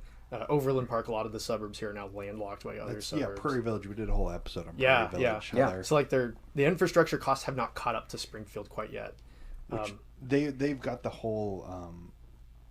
Did you find that house? No, I found a house that looks very similar in Kansas City that is $700,000. Yeah. I would say Prairie Yeah. Village. You're having that whole basically the city government, because I don't think you guys probably listened to that episode, but they're having the whole city government is realizing they need to upzone Yes. to be able to Yes. pay for things, and they're landlocked. So there's just that's pretty much the future of most suburbs, like you're saying. Yeah. It's about- Which is somewhat of a traditional, to a degree, like a lot of suburbs, like they, traditionally speaking, like Oak Park in Chicago, they started off as these smaller development areas, right? The people that wanted to work in the city but live in the suburbs. And then eventually they started growing as demand increased. But that was at a time before cars made it possible that, instead of, building up, we can just keep building out and keep building out and keep building Yeah, out. we've really removed a lot of limiting factors as car But technology's most improved. American cities are hitting the limiting factor because you want people you can drive, but no one wants to commute an hour one way into their job. It's like, Dallas is having that issue where it's like they can't sprawl, and everybody's got longer than an hour commute in the new developments. I mean, one of the other problems though is that like eventually though that gets so far outside the city municipality that like the city doesn't have any dictation over the continued sprawl, right? And so if the suburbs start popping up their own centers and people start driving from those suburbs to the inner suburbs, right? Or someone just moves their office to like a cheaper office park that's in a Mm-hmm. suburb, and then these jobs now people who live like close to downtown Dallas need to drive all the way out to the middle of the sprawl nowhere. keeps going. Springfield, I don't think it's going to get to that point just because it doesn't have the population to do that. I think like the distance from like Springfield to Branson is like comparable to oh geez, I might botch this, but like North Kansas City to Olathe or something. Or It's something like that. It's a good 45-minute drive. yeah. So on a bad day. Is Springfield still?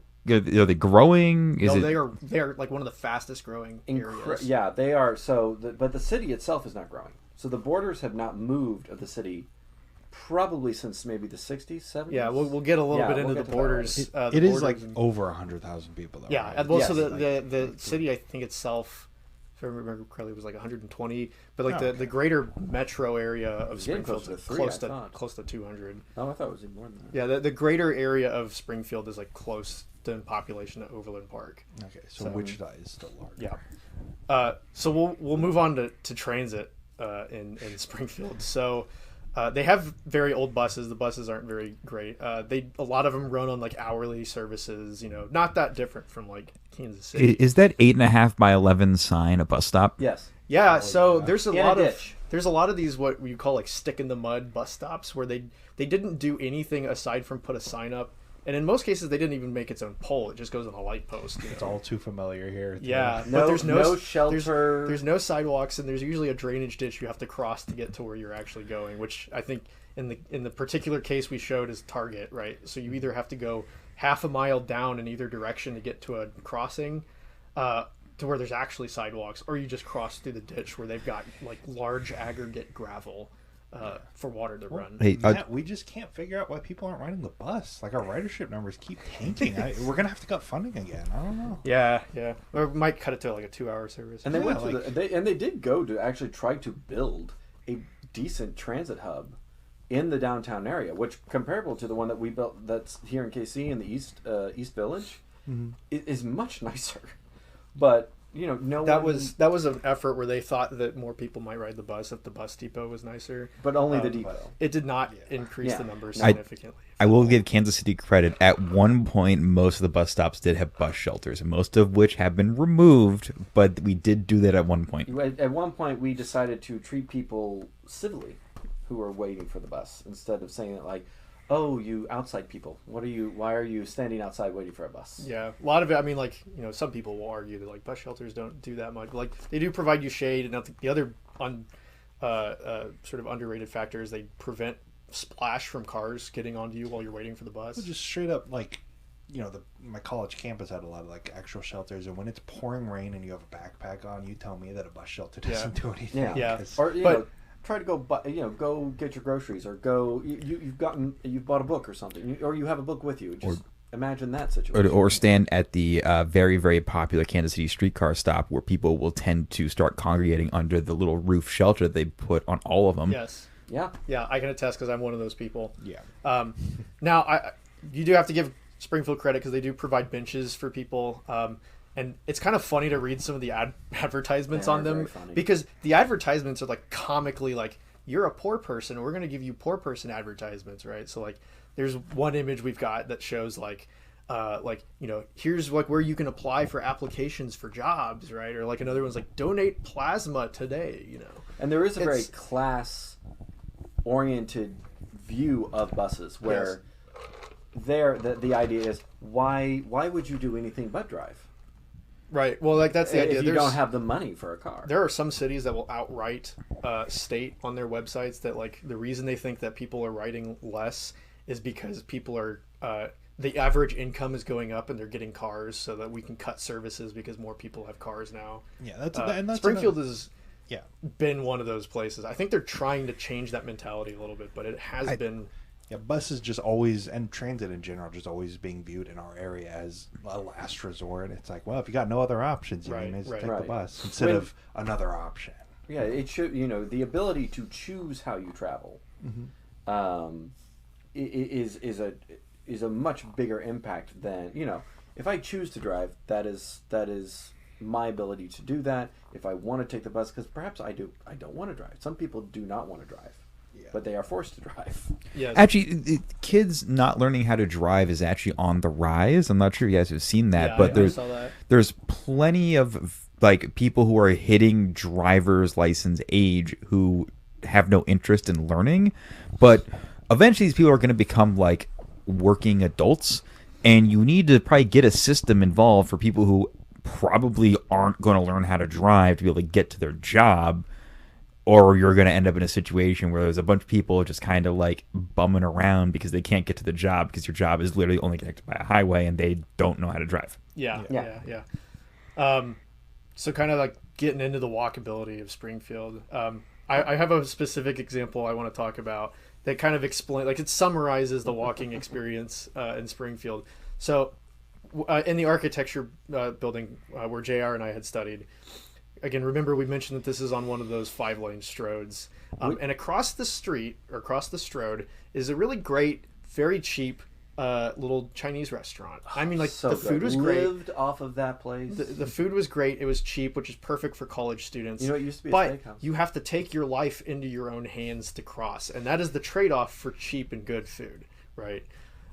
So, no, of course, nobody's going to drive across the... Well, let me take that back. People did do it because specifically they did not want to cross this intersection. So it's not even at a signalized intersection. It's more so like a side street that dumps onto this 5-lane stroad. And pedestrians having the right of way is not something that's recognized. No. In fact, it wasn't There's even no until slowing down. It wasn't even until like 2019 or 2020 that they actually made it a thing in Springfield that like you can now get in trouble for blowing through a crosswalk when there's a pedestrian there. So it was fairly recently that they actually gave them right of way. And this looks like one of those classic, maybe it's Midwest, maybe it's not, roads where it's marked like 40 miles an hour, but everybody drives like 55 or 60 because it's designed. And let me just say, it's actually enormously worse fast. in the specific location that we're talking about, because on one end of this stroad is a bridge that goes over railroad tracks, and the bridge arcs, right? And the visibility is so limited that if you're crossing from the opposite side of that, where the cars are coming from there, if you're walking and you're crossing halfway through, you do not have enough time to react to the cars coming over that because they're going so fast over that bridge. You look in the other direction, and you get a little bit of time to react, but there's a stoplight there, and again, everybody's traveling 50 miles an hour through, so you have very little. You have to make split-second decisions when you're crossing the stroad, right? And again, this is a specific example of a singular location, but again, this is ubiquitous in I Springfield. love taking my life into my own hands to go get dinner. And It makes me feel like the And then they settlers come of back. old. And even if they were able to stop in time, you're going to get honked at as if you're the problem in this situation. Oh, yeah. I don't even think there's that because they'd usually be texting and driving. They won't even notice you to honk. So. And they're never gonna like prosecute that person for killing you. He's like, well, what they weren't in their special 2,000-pound air conditioned box. You didn't get killed. You just got struck by a vehicle. While you were They didn't jaywalking. Yeah, while you were jaywalking. Yes. To go get your dinner because it's good cheap food that's good to eat and you're a college student with no other options. And let me just say too, people die on these strips all the time in Springfield. I mean, this is like where where all the traffic accidents happen with pedestrians. It's also not an uncommon scene in Springfield to see like sidewalks either just ending or they'll dump out onto one of these major stroads, and like there's the ADA accessibility where like there's the curb cut, right? So a wheelchair can get to the asphalt, but then you have to cross an unsignalized, unpaved crosswalk or a unpainted crosswalk. So they have met ADA code, Yes. but they didn't have to actually provide the sidewalk that they would access. 'Cause Or not the that's crosswalk, right. Right. Well, I mean, because you see that one where Yes. there's no sidewalk at all. It's just the ADA ramp and no sidewalk.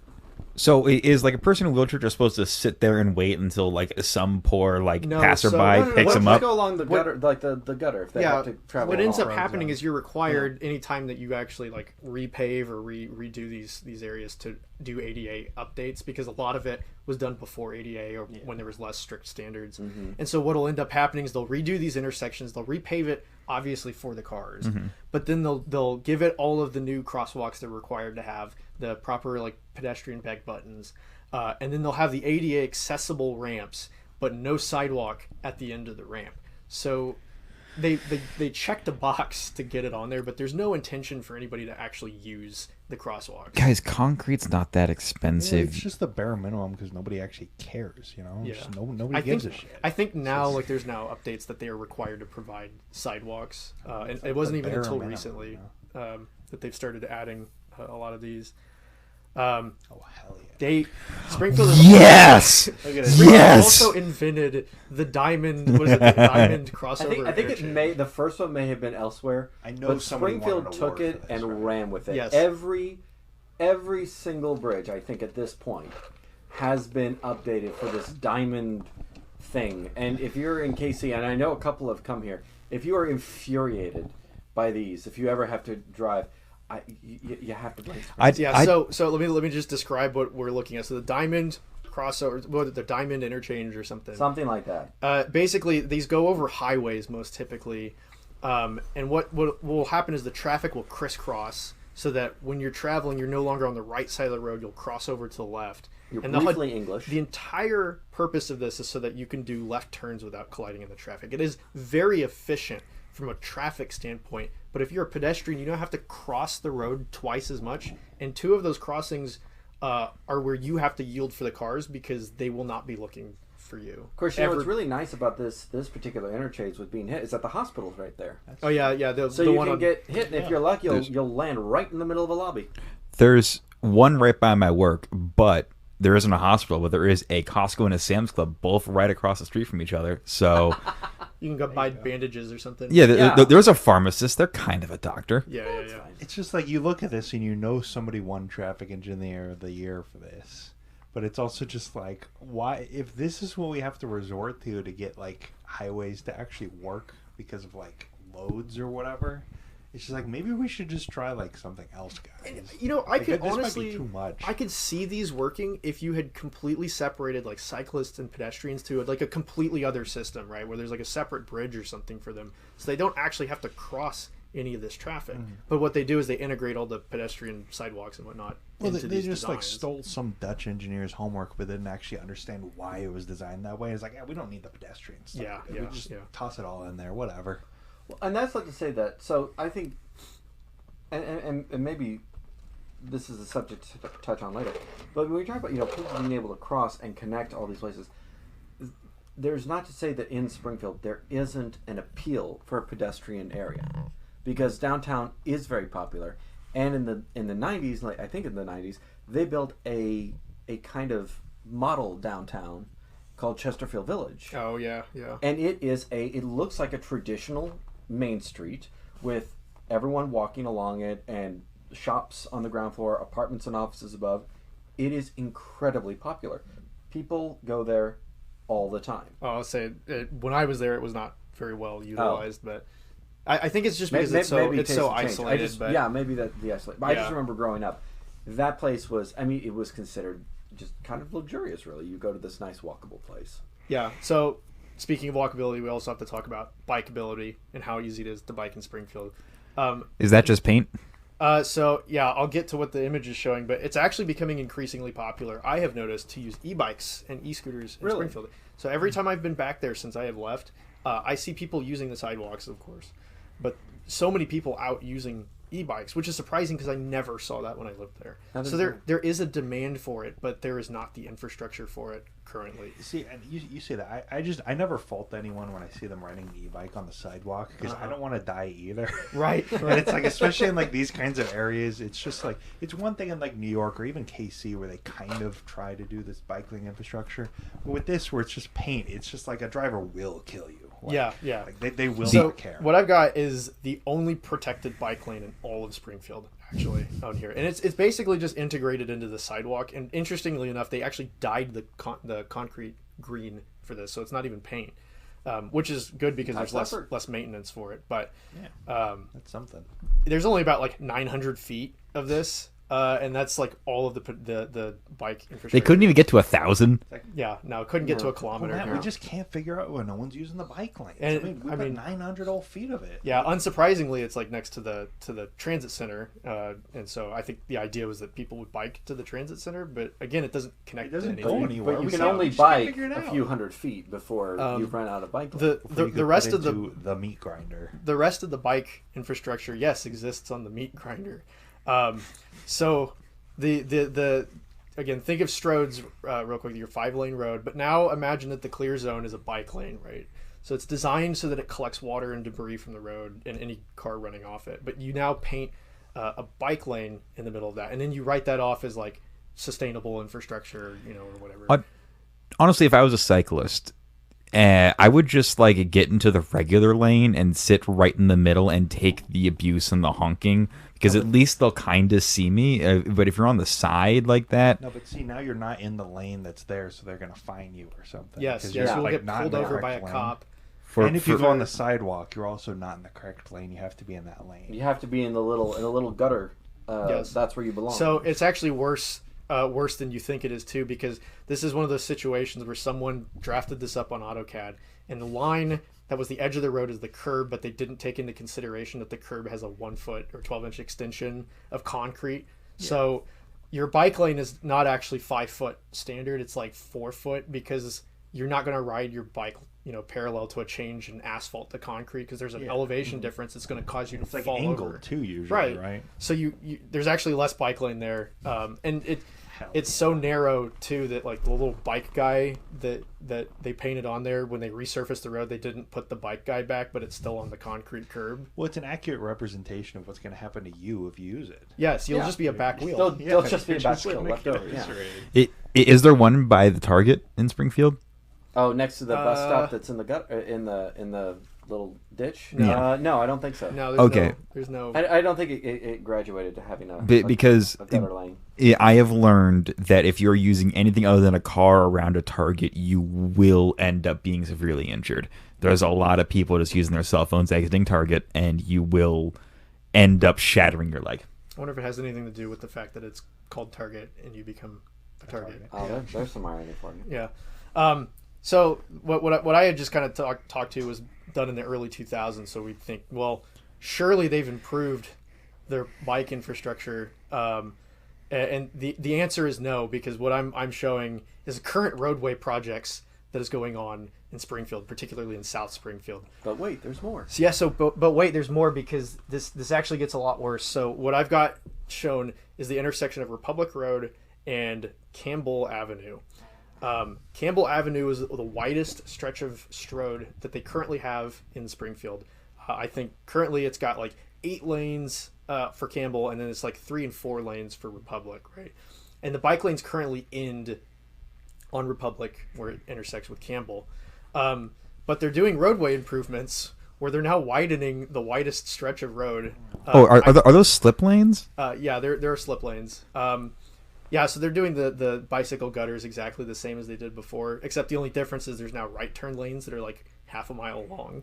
So you as the cyclist are between 2 lanes of traffic, and they also intersect with you through your lane. So, yeah, if I'm not mistaken, this is wider than any road in Overland Park, because the widest segment that they were trying to widen this to is now 11 lanes wide. I think this intersection already exists in Olathe, though. I think they it does. built Maybe it one of does. these. This looks very familiar, but yeah, because that has started to come to the Johnson County side a lot. This kind of award-winning traffic engineering. Yeah, this was definitely like a award-winning kind of thing. The engineers went on the news to talk about the project, and they were like boasting about the bike lanes that they're Wait, having. an engineer was able to actually like put words out of their mouth that made sense. I guess, yes. I don't know. They're celebrating how this is going to solve the traffic there or something. course, Because the this nice is right thing next to a about- highway, right? The nice thing about setting your buildings so far back, right, is that the lanes can just keep getting wider until eventually you're a highway. And then there's no one getting off. And this intersection That's just an interesting point, because this stretch is going to actually be wider than the highway. Yeah. Hell yeah. So It's just this is where just it will eventually be. And of course, the ironic thing about this particular road of Campbell is that when you're at this intersection far south, right, it's enormously wide. As you get into town, it gets increasingly smaller until it's 2 lanes, because it goes in the middle of downtown. So it's just the purest definition of a funnel. yes. It's just narrower and narrower until you're spitting cars out at the very end in a very dense area. you're going to be speeding aggressively because it's going to be way too wide, and this is going to become the intersection that kills you instantly, even when you're in a car, because there's going to be people who's like, it's a yellow, I can cross it, and it's going to be turned red and be red while you're still in the intersection. There's going to be someone who goes because they're not paying attention, and they will hit you, and you will have a T-bone situation at like 45, 50 miles an hour. Yeah, cars flipping over is not an uncommon occurrence in Springfield. This thing also does have my favorite thing, which is I can see the bike lane, which you have to, as a car, cross over to get to the turn lane. So you just have to... Yeah, and it's like comically long too. So you have to pick your cyclist that you're Yeah. going to get that day, and then like, that guy, 10 points. Oh, he's still there the next day. I've always wanted to kill someone with my car. The other fun thing with this okay. too is they are doing sidewalk updates, but they're curb tight sidewalks. So right next to where you have like 10 lanes of traffic is a sidewalk that basically acts as just another lane of traffic. So if you're walking on it, you could literally stick your arm out and lose it to a car going 55 miles an hour. My mom used to tell me that all the time when I was a kid, because you put your hand out and the wind's hitting your arm and you think, this is so cool. And then my mom said, stop that, you're going to lose an arm. I'm like, what do you mean? There's plenty of room. No, there's not. Yeah. There's not. if I had a nickel every time traffic engineers solved traffic, I'd be able to build one of these. I will tell you why this will not solve traffic in the next 20 to 30 years too, because this particular road of Campbell leads south to this magical land we call Nixa, which I will talk about in a minute. Well, don't forget Nixa. what's further south from Nixa. Well, we'll get to that. I also have to talk about how Springfield is bucking trends in traffic as well. So if you think of Kansas City and other American cities, how in the mid 20th century, they typically ran highways through poorer neighborhoods, usually along racial lines, right? Springfield, on behalf of MoDOT, has bucked this trend and is now running what is effectively a highway next to rich white McMansions. Hell yeah! Hell yeah! This is Bernie Sanders' dream come true. This is my favorite. Not to mention, but who the famous people, the family that lives in this neighborhood. Do you know who they are? Yeah, right? yeah, the Pitts. The Pitts, right? yeah, Brad Pitt's family. They live in this neighborhood, and they're running a high. So not only are we taking on the rich bourgeoisie, we're taking on the Hollywood liberals. So the funniest thing is, time. if you can't see, this is a bipartisan road. Yeah, if you can't look this up, basically you have like these McMansions, like I was talking about earlier. They're 7-car garage houses, right? Some of the biggest and richest people in Springfield live in this neighborhood. And MoDOT decided to route the highway. Granted, they didn't demolish any buildings, but I mean, this new Strode that they're building is going to run within feet of their houses, and the construction, the dirt that they've piled up, is almost up to their walls. It is almost hilarious that they managed to get away with doing this, but this is one of those rare circumstances where this absolutely will devalue their property. I mean, they get away with everything else, traffic engineers, so I don't know why this would be any different. Well, of course, the irony is that people with the 7-car garages, they need all the roads that they need. Yeah, that's what I'm saying. saying. The road is coming to you. An entry ramp in every driveway. Yeah.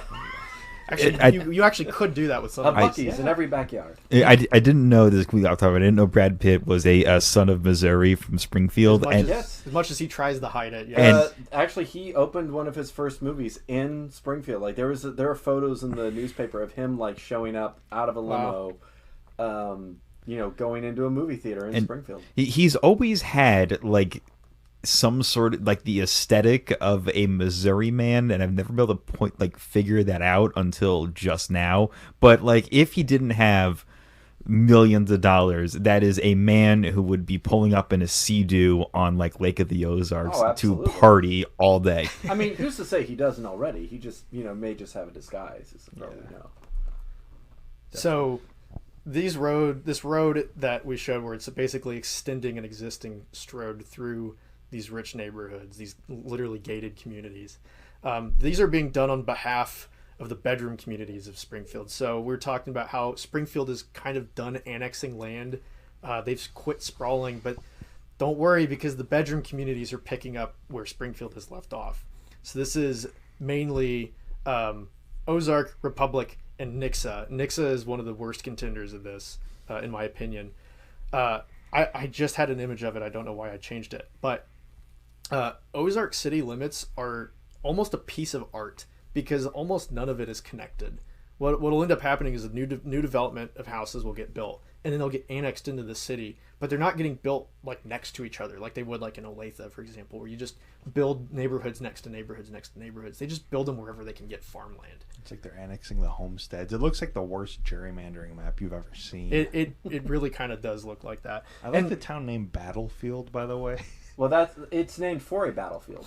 I believe it. There was a road called Battlefield Road, and it will take you to the town of Battlefield, which is near a battlefield. Oh yeah, don't they have like a little Wilson's Creek. like Civil War walk or something? Yeah, there? it's actually a very nice museum, and actually has a connection to Kansas City, because the Battle of Westport in KC, which effectively drove the Confederacy out of northern Missouri, was wrapped up down in Springfield at the Battle of Wilson's Creek, which effectively pushed the Confederacy and the secessionist government in exile from Missouri down to northern Arkansas. Yeah, because they went down to Meridazine, right? In southern Kansas, where my family's from. Very briefly, Neosho was considered the capital of Missouri. It's kind of called the Confederate capital. Yeah. But I think there's like a plaque in the building where it happened. That is the one thing that a lot of people don't realize, is that Missouri wasn't technically a part of the Confederacy, even though they give off the vibes for a lot of it. Right, because the legislature voted to stay in in the Union, but then the governor said, "No, I'm going to try to force everyone down there." So, but then he got kicked out. Yeah.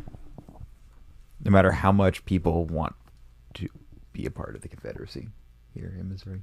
Yeah, they certainly cosplay as it still. Yeah.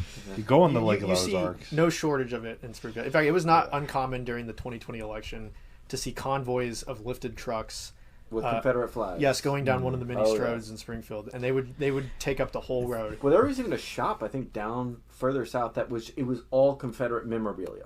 So there was a parade similar to that when I was a child. So both my parents are from the New York City area, and they relocated to Kansas City for work. And they did like when I was a kid, just did a vacation to Branson, because all their neighbors were ranting and raving about, oh, Branson's like the best place to go for just a short vacation within driving distance. So we went, and there was a parade of trucks with Confederate flags, and I saw my first pair of truck nuts in my entire life at that parade. And I distinctly remember my parents being absolutely horrified that people still do that.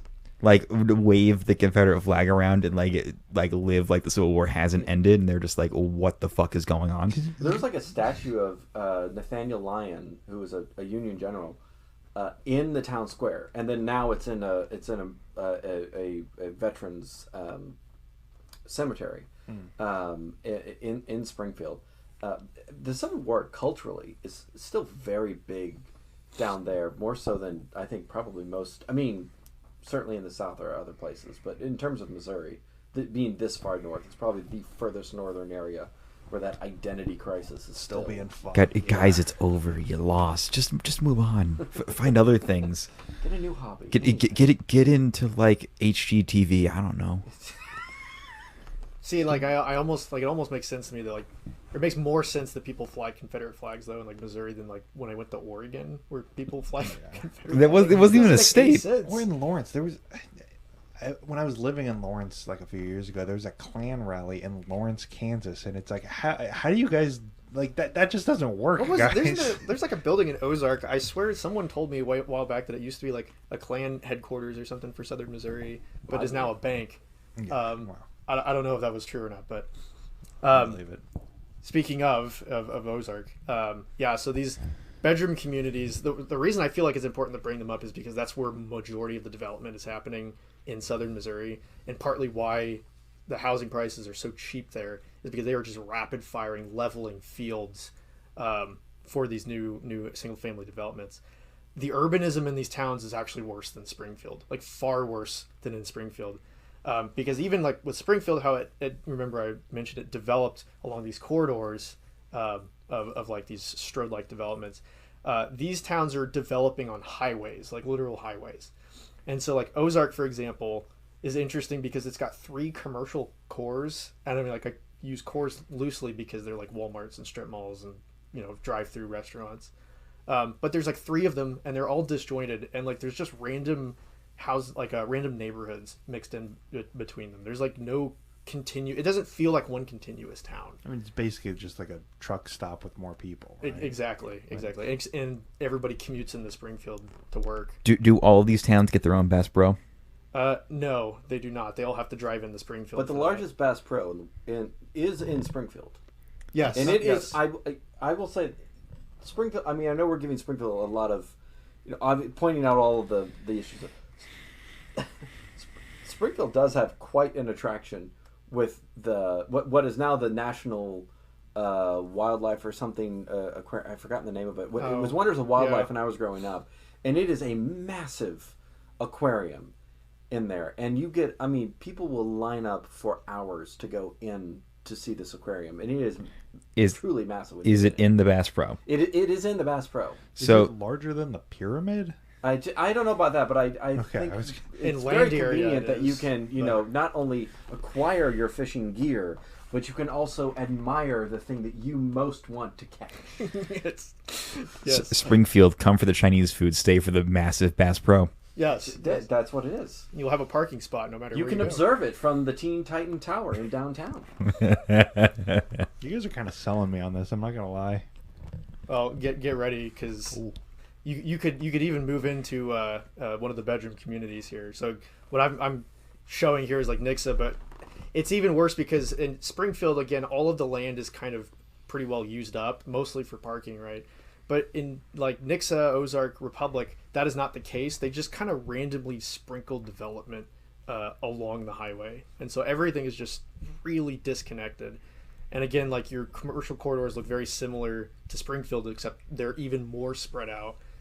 And all of the housing stock is the same there. I mean, it's all just like the miniature McMansion kind of, housing style. Although they are now progressing from brick and stone to all white and black houses now. We've gone to modern farmhouse? Yes, we're now doing modern farmhouse as the predominant architectural style. Doing modern farmhouse when modern farmhouse is coming out of vogue in like more popular cities. Oh, it is alive and well in Springfield. Springfield always is about 30 years, 20 years behind everyone. If there's a trend, it will not come to Springfield for a while, but when it comes, Springfield will take that trend and it will latch onto it as a major move for a little bit until another trend comes on and becomes less popular.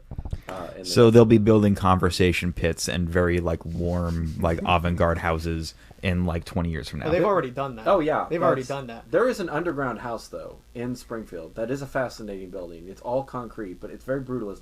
But it is underground, and I just remember as a kid walking by and seeing a guy mowing his roof. Yeah, well, wasn't it just like 20, 30 years ago they were designing mid-century modern churches all over the place there, and so some of them are really beautiful. Which if you're not familiar with mid-century modern, was really popular like or late 60s and then like mid 70s. Kind of died out in the 80s, but they were wrapping them up in the mid 80s in Springfield, so they were okay. Were they about right on par with that? They were about right on par. Okay. Then they were about the same for a bit after that. I kind of want the underground house though. It feels like the perfect tornado alley house, I mean, that's true. And it's so funny because that house is in the middle of just another series of McMansions.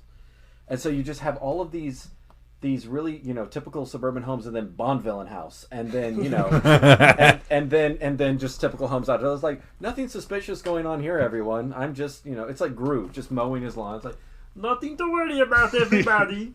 I feel like it's when people from like California think about like they're afraid of tornadoes or whatever. They're like, well, why don't you live in those? I figure that is what Californians think most Midwesterners must live under. Yeah. Is under hill, to do that. Which is hobbits. I think it makes it easier. Brutalist, modernist hobbits. I love the idea of a modernist hobbit. It makes it easier to fill in all the things you demolished when you demolish the house. Just fill it in the entire house. Fill it with methane yourself. Yes. Fill it with your own methane.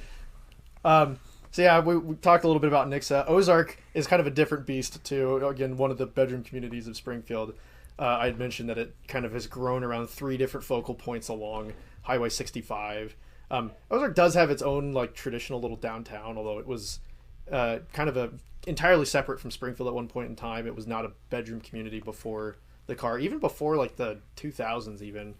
But they are home to Lord. yes, James River Church, which has one of the biggest parking lots in the area. And I kind of measured it out. The surface area is just under half of the Truman complex. So does everyone in town go to this church? Pretty much. I mean, people come in from. I mean, not in that town, but just within that metro area, they go to. I don't want to sell this as the singular church in the area because there are a lot of churches. It people is go to, the Vatican but of the Ozarks. You know someone who goes there if you Is live it in Springfield. Catholic? Or is No, it it's like a mega like church. It's a mega church. I mean, it has more than one chapel sanctuary too. Chapel space. There's 3 or 4. When there's a choir. When I was in choir in high school, like this is where the different choirs would meet up to do their to do their rehearsals and their choir competitions. Oh yeah. Because there were enough spaces with the right acoustics for more than one high school choir, like 4 or 5 at a time, to occupy that space. They do graduations out of there too. Oh yeah, They But do the at least building- use it as like a community. Yeah, space. the building itself is particularly egregious because it faces the highway. So again, think back to like your transit corridors where all of the buildings are facing the sidewalk and they're easily accessible. Like you cannot retrofit this to be walkable because it literally faces the highway and everything around it is just nothing. But this is the only thing that your eyes will be pulled to while driving down this highway for Yes. like a half mile. Oh yeah. pretty much. And but that's they gotta- totally safe if you're driving a car to be like looking at the gigantic goddamn church on the side of the road No, instead it'll be blocked by the billboards. Don't worry, the billboards that will tell you where the church is. church there. They do have Yeah. a big sign out front in big blocky letters that says Jesus, literally That was right new. in the middle of it. That's new to me. I mean that church is so massive on the inside that they have a like the McDonald's play areas, the tubes and the giant human-sized hamster setup. There's one of those inside of it. I thought you were going to say there was a McDonald's in there. There's actually a Starbucks. There's a though, isn't there? Starbucks, I think, at one point or something my like God. that. Yeah. Someone told me there's a Starbucks. I believe it may not be true, but that church is so massive that I believe that has a Starbucks. I could be wrong on that, but I thought that there was. Speaking of, I had to include going further south from even Ozark because now we're getting into Branson territory. There's a massive cross monument. I put in air quotes monument building that they put on the side of the highway, but like It about is halfway. monumental in scale. Yeah, halfway between Springfield and Branson. It's not the best looking cross because they've got what look like tear emojis. Teardrop emoji. There are 12 teardrop emojis Yes. for each of the 12 disciples. That was wrong actually. I Really? looked that up. It is not the 12 disciples. It's like supposed to mean like grace, and then it's like the letters in the word for like two buzzwords. I think so. That's true. I would think one. I would think at least true. If it were the 12 disciples, I would think one would have been removed, or at least be scratched out. So I was going to say, we were trying to decide who was Judas the 13th disciple, but because there were like the 12. Yeah, he No, got he kicked was- out. he was Then one he of was the 12. replaced by James, I think. Okay. I'm not up to date on my I thought he Bible, was but one of the 12. this I'm is not. kind of a like pencil-y looking cross. If you're going to like dump this much money and make it this big, it's really kind of small. Okay, Yeah. if what person has that amount of money to buy that much of probably galvanized or stainless steel So and just it's not actually one person that bought this. There were several donations that amounted to about $3 million to build this. But this And builds on that tradition, that what's- Route 66, like icon. Like it's like, oh, look at this thing on the road. Yeah. Well, what's hilarious about it too is that there's a company that just builds crosses, and they were one of the people that did this. So, Did they also build like the weird aluminum siding cross that's in Illinois? Probably. I don't know what else in their portfolio. There's a decent sized cross just in Springfield proper itself, down on James River, along or something like that. But. Yeah, it's weird. It's a weird thing. They pride themselves on it being like the tallest cross in North America, but I mean, you look up any comments online about this, and everybody's like, "Oh, the money could have been spent doing better things," like feeding the homeless, or any number of things that you can do with $3 million. Like, thing your church is supposed to be doing, right? Yeah. Well, now it's a tourist attraction on the side of a highway. Well, there's no way to pull over, so you're just going to see it. It's not really an attraction. It's just kind of like a sight. Yeah, I mean, pretty much. There's actually nothing there aside from, there's like a man door at the bottom. That's all there is. Okay, I know it says regional transit, but that is a Bass Pro Shop. Oh, but like, that is a Bass Pro Shop. I love the fact that you said that is a Bass Pro, because it's not a Bass Pro. It looks exactly like it a Bass is an Pro. We're We're talking about Bass Pro Airport. regional transit outside of Springfield. Okay. So the only transit outside of like the Springfield area is the Branson, Springfield Branson Regional Airport or something like that. Something like that, yeah. Which doesn't get a lot of flights per day. It's not really very it's not like very one a week or something like that. I don't know what the actual frequency is, but like the only notable thing that's ever really happened with this airport is a plane accidentally landed here like not too long ago with like 140 passengers, and they had to get like some from the military because the runway is so short, because when Springfield's fairly flat, but when you get down to Branson, it's beginning to be hilly again, like so the runway, I believe, is so short that they had to get someone. So I heard that story, but it actually turned out that was wrong. It was the I'm sorry. They had to go. It was the same pilots that flew off, or that flew into it, and they almost fell off the runway because the runway is so short. But they did manage to fly off. I would enjoy listening to. But they got fired, so I would think so. Imagine being an American Airlines flight going to Dallas, and then you land, and then it's like, oh, where the fuck are we? Well, first you go, did we land at a Bass Pro? Yeah. I thought we were going to Dallas. I mean, like, that's looking out your window, you just see a white cross go by.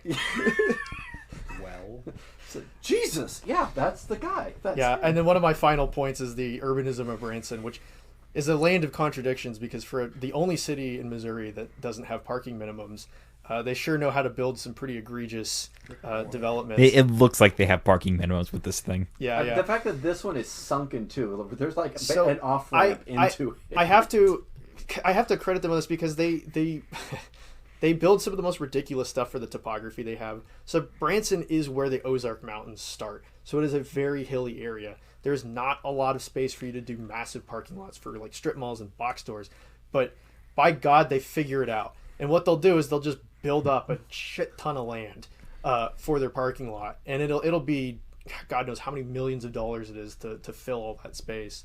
But they'll either do that, or they'll level off the top of an entire mountain to build parking, and then make everything as disjointed as possible. So, but I mean, I guess the landing's. These guys were just born to be Dutch. They just want to be reclaiming the ocean, but there's no ocean, and they're like, I don't know what to do. Eventually, all of the Ozarks will be one flat parking lot for as far as the eye can see. We need to just put these guys in New York and have them just do land reclamation.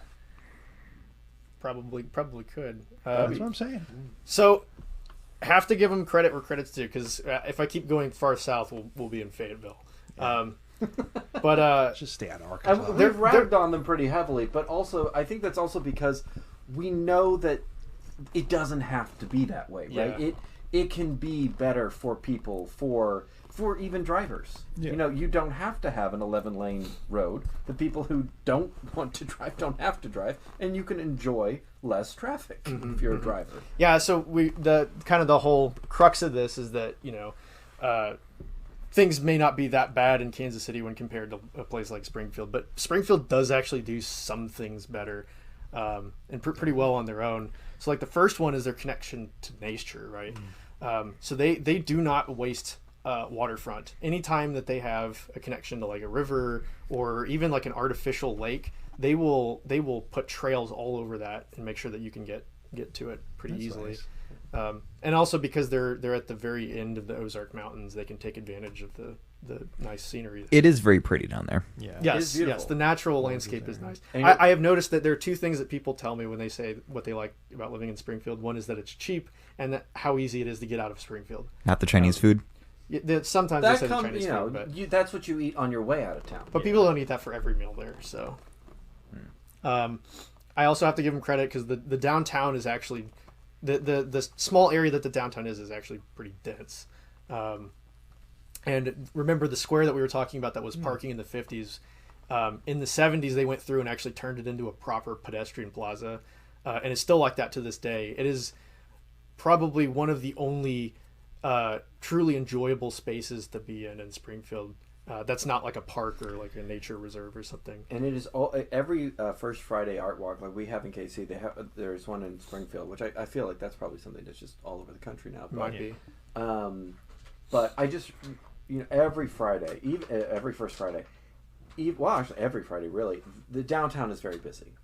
It's always busy because there are restaurants, there are a few, not many, shops. There are quite a lot of bars down there. And that is where people want to go to. So there's a reason why like traditional downtowns are popular, why they flourish. Even though they may go through highs and lows, they eventually bounce back, which I think like we said earlier, the massive landscapes of parking lots, they are not resilient like these are. Yeah. They will not come back like these will, because you have a sense of ownership and a sense of place. And when you live in a place that's placeless, you have no connection to it anymore. Yeah. I'm guessing there isn't an empty storefront around this area. In the actual square itself, right now, there might be one, but it's because the entire area is like sunken into the ground and it's like extremely expensive to renovate all of that. But yeah, most of the storefront around the square is actually pretty well utilized. Now, the boomers will tell you in Springfield that this was better as a parking lot, and that all the businesses suffered as a result. You can just park right in front of the store. Yeah, it was great. And they'll attribute the fact that like all the businesses started leaving downtown when they did this to the square, when they pedestrianized it. But we'll mention nothing about the correlation of the mall opening at the almost exact same time that this was built, which is where all the businesses ended up going for a while. Yeah, or that you could only have 40 cars parked in this big square at a time from that picture you sent. There's like 10 parking spaces per square, and there's 4 squares. This doesn't get you any actual number. Right. But and basically the mall they built was the equivalent of the downtown in terms of capacity for shopping. Yes. So well, even in they parking, just moved it from one spot to the other. Yeah. They just gave it a sea of parking around it. Yep. And it's nice too because there's, I don't know, I can't think of a space in Kansas City that's comparable to the square in Springfield. Just like a big open space that's for closest pedestrians. maybe is the River Market, but it doesn't have the nice structured That's true. space. But it opens up the cars Yeah. like during the weekdays, so it's like almost like that. If the plaza wasn't just a shopping mall, it could Probably. possibly. If the plaza had There's some a potential plaza. for it, for some spaces like that, but currently I don't think there's any that truly exist in Kansas City. Also have to give the Commercial Street credit as well. This is the old North Springfield downtown. They have managed to keep a surprising amount of the buildings intact there, and this feels like every streetcar corridor in Kansas City, what every streetcar corridor in Kansas City should feel like, which is just buildings lined on either side, almost uninterrupted for however half a mile or however long that is. And what's so great about this particular area is that, I mean, downtown has got quite a lot of restaurants and bars, right? There's not a lot of shopping. Commercial Street is more known for its shopping.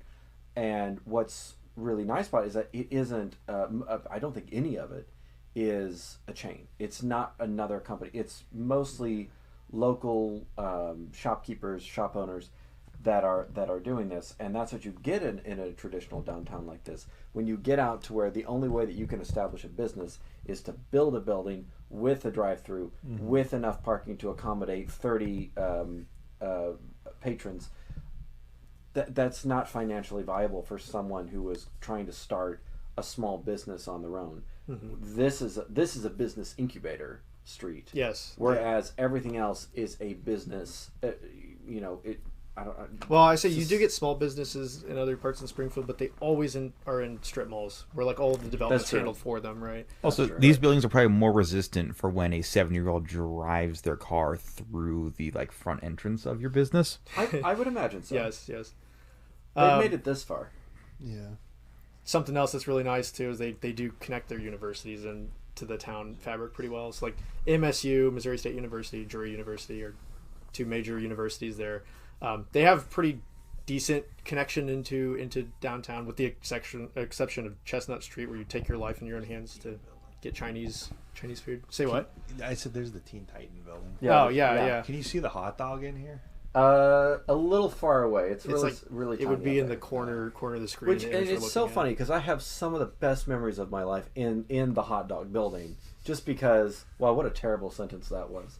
That was an abomination to the English language. But I mean, just such a great experience at that university. Such great experiences in the downtown area. Such great experiences in their public spaces. And that's where it gets to, is that it's so frustrating when you see a city that could be, but has made all the decisions not to. Yeah. Now, to Kansas City's credit, they are trying to do this with UMKC, connecting it with the streetcar. Yep. And Rockers. But there's more universities that are better connected. Which I think Tom Guerin tweeted out the other day that the UMKC stop, I think, is going to be one of the largest streetcar stops in the country. Maybe it. What do you mean, like combined with the largest, plaza. like in terms like of platform. size? Or? Yeah. Okay. He said Interesting. there's going to be capacity for 4 streetcars to be there at once or something. Yeah. That's in. I thought it was just going to be like a one. Are they all just going to end there and just sit I 4 think street it's the cars? new terminus stop. Yeah. So. Yeah, that is. That's going to be the end of that line, but they're building it so that it can be extended. Yeah, so I think further that's south the in future. idea. Is it can be like maybe a branching part for a new extension. or If they something like rebuilt that. the line that went down Brookside Boulevard, or Yeah. the one that Yeah. went down Ward, or some of those other ones that used to exist, yeah. Which again Yep. gets back to the whole. It could be better. Was the one that went down Ward like with like the Parkway section, or was it like on the actual street? On the Parkway section, it used to go down. I believe it actually went down as far as where some of that shopping is now, where it kind of State Line Road, and it merged a bit. It went all the way down there. It also used to go not only down Ward that way, it used to go down Ward East, where it went down to Swope Parkway, and then down into Swope Park, and would drop you off, I believe, inside the park, and then kind of did a little looping thing, and then came back. Which I think It actually went up to the art museum too. I don't think it would be that difficult to like convert Ward into just add a rail line there, because the road's already kind of pretty wide. It's pretty wide, and the easiest one probably in terms of that would be like Brookside Boulevard, because the trolley trail is actually where the trolley was. Yeah. Um, The issue that they're running into right now is the funding mechanism, right? So the current funding mechanism is funded by tax from the businesses along the corridor. development Works district. really well for transit corridors, but the second you get into the residential area, you have to find a different method to fund it, It's sales tax, which is the same issue they're running into with North Kansas Cities as well. which they need to just. What if we just take everyone in the neighborhood and force them to work on the road for like a month, Yeah, they just and then shave they off. get to go home? just a bunch of Irish navvies again, just working on the railway again. Yeah, but it's just people from the neighborhood. I have a similar idea. There's this thing that you could do called a 3/8 cents sales tax. Interesting. And you could use that for funding mechanisms, I hear tell, for things like a streetcar. Yeah, that's one of my. Or buses. It's like a gripe and I guess a feature of the way they're funding this is that the idea with the streetcar isn't necessarily to move people, right? It's to facilitate economic activity, right? Yeah. On paper, or because they'll say that like this is going to improve transit connectivity, and it will. But the real reason it's being done is because it's an economic boost. Which it does, because as a person who grew up almost his entire life in Kansas City, and when I went downtown in 2006 as a child, it was basically a ghost town. Yeah, And yeah. the buildings that are now full of restaurants that I like were just either like print shops or like a tool shop or completely abandoned. And they've been completely turned completely around to where there's an entire like Crossroads is an entirely brand new district that has basically like come out within like the past decade. Yeah, Right. yeah. That's kind of where we are with the mentalities that like they realize how much of a boost that the streetcar is in Kansas City. Yeah. But I think we're on the verge of them realizing that this is also a really good way to move people around too. Yeah. Because like I said, like we're not quite to the point that we're building transit because it moves people around. We're building it because it's good for the economy. We've gone from like a downtown circulator in essence to an actual spine for the transit network where we can start to kind of route buses to it. And it's like, here we have this fixed line. It's not going anywhere. We have however many streetcars going. And now we can kind of anchor the bus lines around it and actually kind of build that system out to be more efficient. And here are all these stops along the way. Like you can, I mean, you know, to the economic topic, you know, the streetcar isn't even finished being built to UMKC, but there's already new development along it that is being built, that is being proposed to be built. That is because they know that when you have, well, the developers, I suppose, when you have people congregated in a certain area, that is where you have the eyes on the street that will see the shops, that will see the restaurants, that will ride the streetcar to the movie theater, to the bar, to the event center, or wherever you're going. And you can't anchor your business around a bus line because, you know, next month the city could decide to reroute that bus. But the streetcar is there. It's and well, it's like you can physically see the infrastructure. So like it kind of forces them to keep the streetcar intact, whereas like a bus, like they cut service, you don't really. Yeah, Also, everyone loves trains. Yes. Yeah, there's some weird psychological thing where people associate buses with like poor people, but streetcars are cool. Like those are just like whatever. Right. It's just a bus on rails. What's the difference? But if it gets people to ride it, you know. Yeah. And they're all free.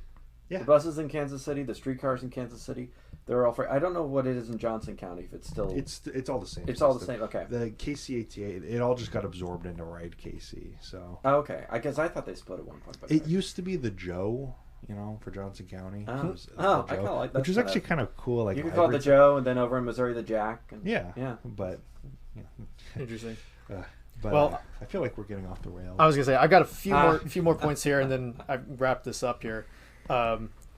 Cherry and Pickwick area in Springfield is probably the only walkable residential neighborhood because they've got this is something we take for granted so much in Kansas City because I don't see a lot of people talk about it, but we've got all these little neighborhood commercial centers all over the place, right? The most famous ones are like, you know, Brookside, right? But like there's a ton of these just kind of scattered throughout like Midtown and like over, and you see a little bit of it in like Kansas City, Kansas, but they've kind of let them deteriorate a little bit. But Cherry and Pickwick is really the only surviving one in Springfield, and everybody loves it. The demand for housing here is incredible, and everybody who lives there loves living there. Everybody likes hanging out at this place. And again, it's just because you've got walkable businesses up against the street. There's a sense of place that's there. And again, you can just walk down these residential streets. That's been a big thing I've been a proponent of for like urban planning is if you look how they place like elementary schools in neighborhoods, like you have one every like however many blocks for the district. I think we should have like a bar, a liquor store, and like a small grocery, like a bodega or whatever. The same way, like just put them in a neighborhood, like you know. The same kind of districting. When you put in the elementary school, put in the liquor store right next to it. I feel like that's almost a uniquely Kansas City thing because a lot of places in southern Missouri, they're not even doing the schools in the neighborhoods. They're just locating them in a field where you can get the cheapest land. The cheapest land. And once you notice the elementary school placements, it's just like, well, why don't we just do other things like this? Like clearly we can do it. So just put other things there. And that's what Cherry and Pickwick is. That's what it's making me think of. And then, so my last point and takeaway is what's really nice that Springfield is doing is the Grant Avenue corridor. It's not one that's getting talked about a lot, but this is one of the lofty things that Springfield is now kind of woken up to is that they need to change the zoning. This whole corridor is basically a proof of concept that they're working on where they're taking what was a 3-lane road. It was 1 lane in each direction with a center turning lane. They're taking out the center turning lane and actually ripping up the asphalt to put in what is effectively a trail through there. And that ends at Bass Pro, but goes directly into the downtown because they're trying to create another sort of Cherry Pickwick-esque place in Springfield. So they've like loosened up the zoning around this where they've now allowed like different types of housing. So like your duplexes, quadplexes, you know, maybe that'll be their spine, kind of like how we have Main and Broadway. Could be. From instead of down, in here, it's from downtown to the plaza. In Springfield, it can be from the Square to Bass Pro. That would be hilarious. Unfortunately, I feel like it's going to take a lot of work for them to let developers know that they Yeah. can do this, because so much of architecture and development is habitual rather than just zoning. So if there's no precedent in Springfield to do like a good, well-built duplex that's like a walk-up, right? And instead of having the garages in the front, it's going to be very difficult to get developers to do anything different than what's already getting built. Yeah. But Yeah. this is at least the start, is for them to create these connections and loosen up the zoning. There's hope. In my research for this too, I learned that they removed the highway commercial zoning type, which was a unique zoning type Really? for Springfield up until just a couple years ago. So think of like a typical zoning map where you've got single family only is usually like the most common zoning type, but then you've got like areas zoned as like low density commercial and then like office park or whatever. Springfield had a unique one called highway commercial, where you could only have businesses that service cars. So think like O'Reilly's. Think of like any mechanic shop Like a or car like a wash or car something. dealership or car wash. Anything that services cars is the only type of business you're allowed to have there. I looked it up as to why it's like that. Originally, they located those on the sides of highways, and so it was like you would be able to go down the highway and then service your car and get gasoline or whatever. But Springfield just randomly sprinkled them into the town for no reason. So they've eliminated that zoning type from everything I could find from the town, and updated it to like allow more mixed use. And That's good, at least. But yeah, Baby steps, right? Yep. And then the last image I have is from their website. They have different maps. This is completely off tangent, but they've mapped out all the meth labs in Springfield. Yeah. It's on the Springfield's official website. So We may not have walkable streets, but we'll let you know where you can get your local meth.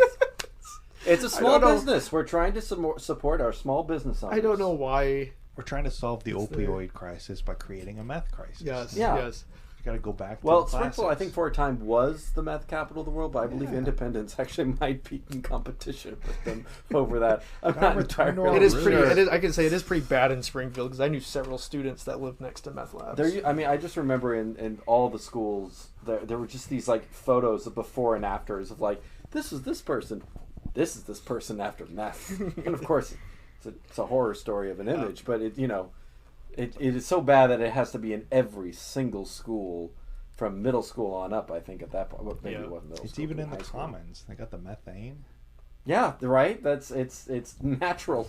It's a naturally sourced meth. That's what it is, Matt. It's not meth as in the drug. It's meth as in methane. Yeah, the hub is at the It's field. Yeah, it's all at the little places that they piping it out. Anyway, demoed. I thought that was a fun little extra It is. when I was looking through. Meth. So that's all that I've got. That's all the points that I've Well, got. thank you guys for coming on. Thank you Yeah. so much. This has been. I didn't know what I was expecting, but this was a full education on the city of Springfield. Yeah, I yeah. kind of want to move there. We have a friend. Don't move there. We have a friend, JR and I. We're in a group chat with just the three of us. And anytime we start ranting about Springfield, he will just chant like, "Write a manifesto." So this has in a way been our You manifesto. have the notes now. You know. You That's can- true. Yeah. I mean, it's just the idea that you could stand on top of the Teen Titan Tower and in the distance point out the meth labs and the Bass Pro shops and the many thousands of parking lots all at your disposal is It's magical. Yes. It's truly Can you see the magical. cross as well? Yeah, I don't. Probably not. Probably not. not. Probably too far. I'm sure someone will come along to build a bigger cross. You got to put a big set of binoculars on top of the Teen Titan Tower. There's the cross. Well, and, it's one of those things where, growing up there, certainly there are sentimental attachments to it. Family, friends that you knew growing up there, and it's one of those things where when you look back on it and you see, and like I think we said earlier, there's such a microcosm there of all the things that are happening in other places across the country, right? That it's just such a place that to look at from an urbanist perspective and go, you didn't have to do any of this that you've done, and you look at it and you go, it could be so much more of a place that's an actual place. Yeah. But I guess maybe to its credit, it is one of the many hundreds of Springfields. Yeah. Well, and again, too, all over. my sentiment was leaving Springfield for Kansas City. Like, everybody complains about Kansas City urbanism. Like, you guys don't understand. This is like an urbanist utopia in Kansas City compared to what I'm coming from. So Yeah. Well, JR and Matt, thank you for coming on. This has been another episode of the CleoCast. I've been Matt. And I have been RC. And you can follow us on Twitter at CleoHistory. Email us at CleoHistoryPodcast@gmail.com. We're available wherever you get your podcasts. And you can leave us a review on those. And you can also email us. Sometimes we respond. I don't know. All right. Bye. Bye.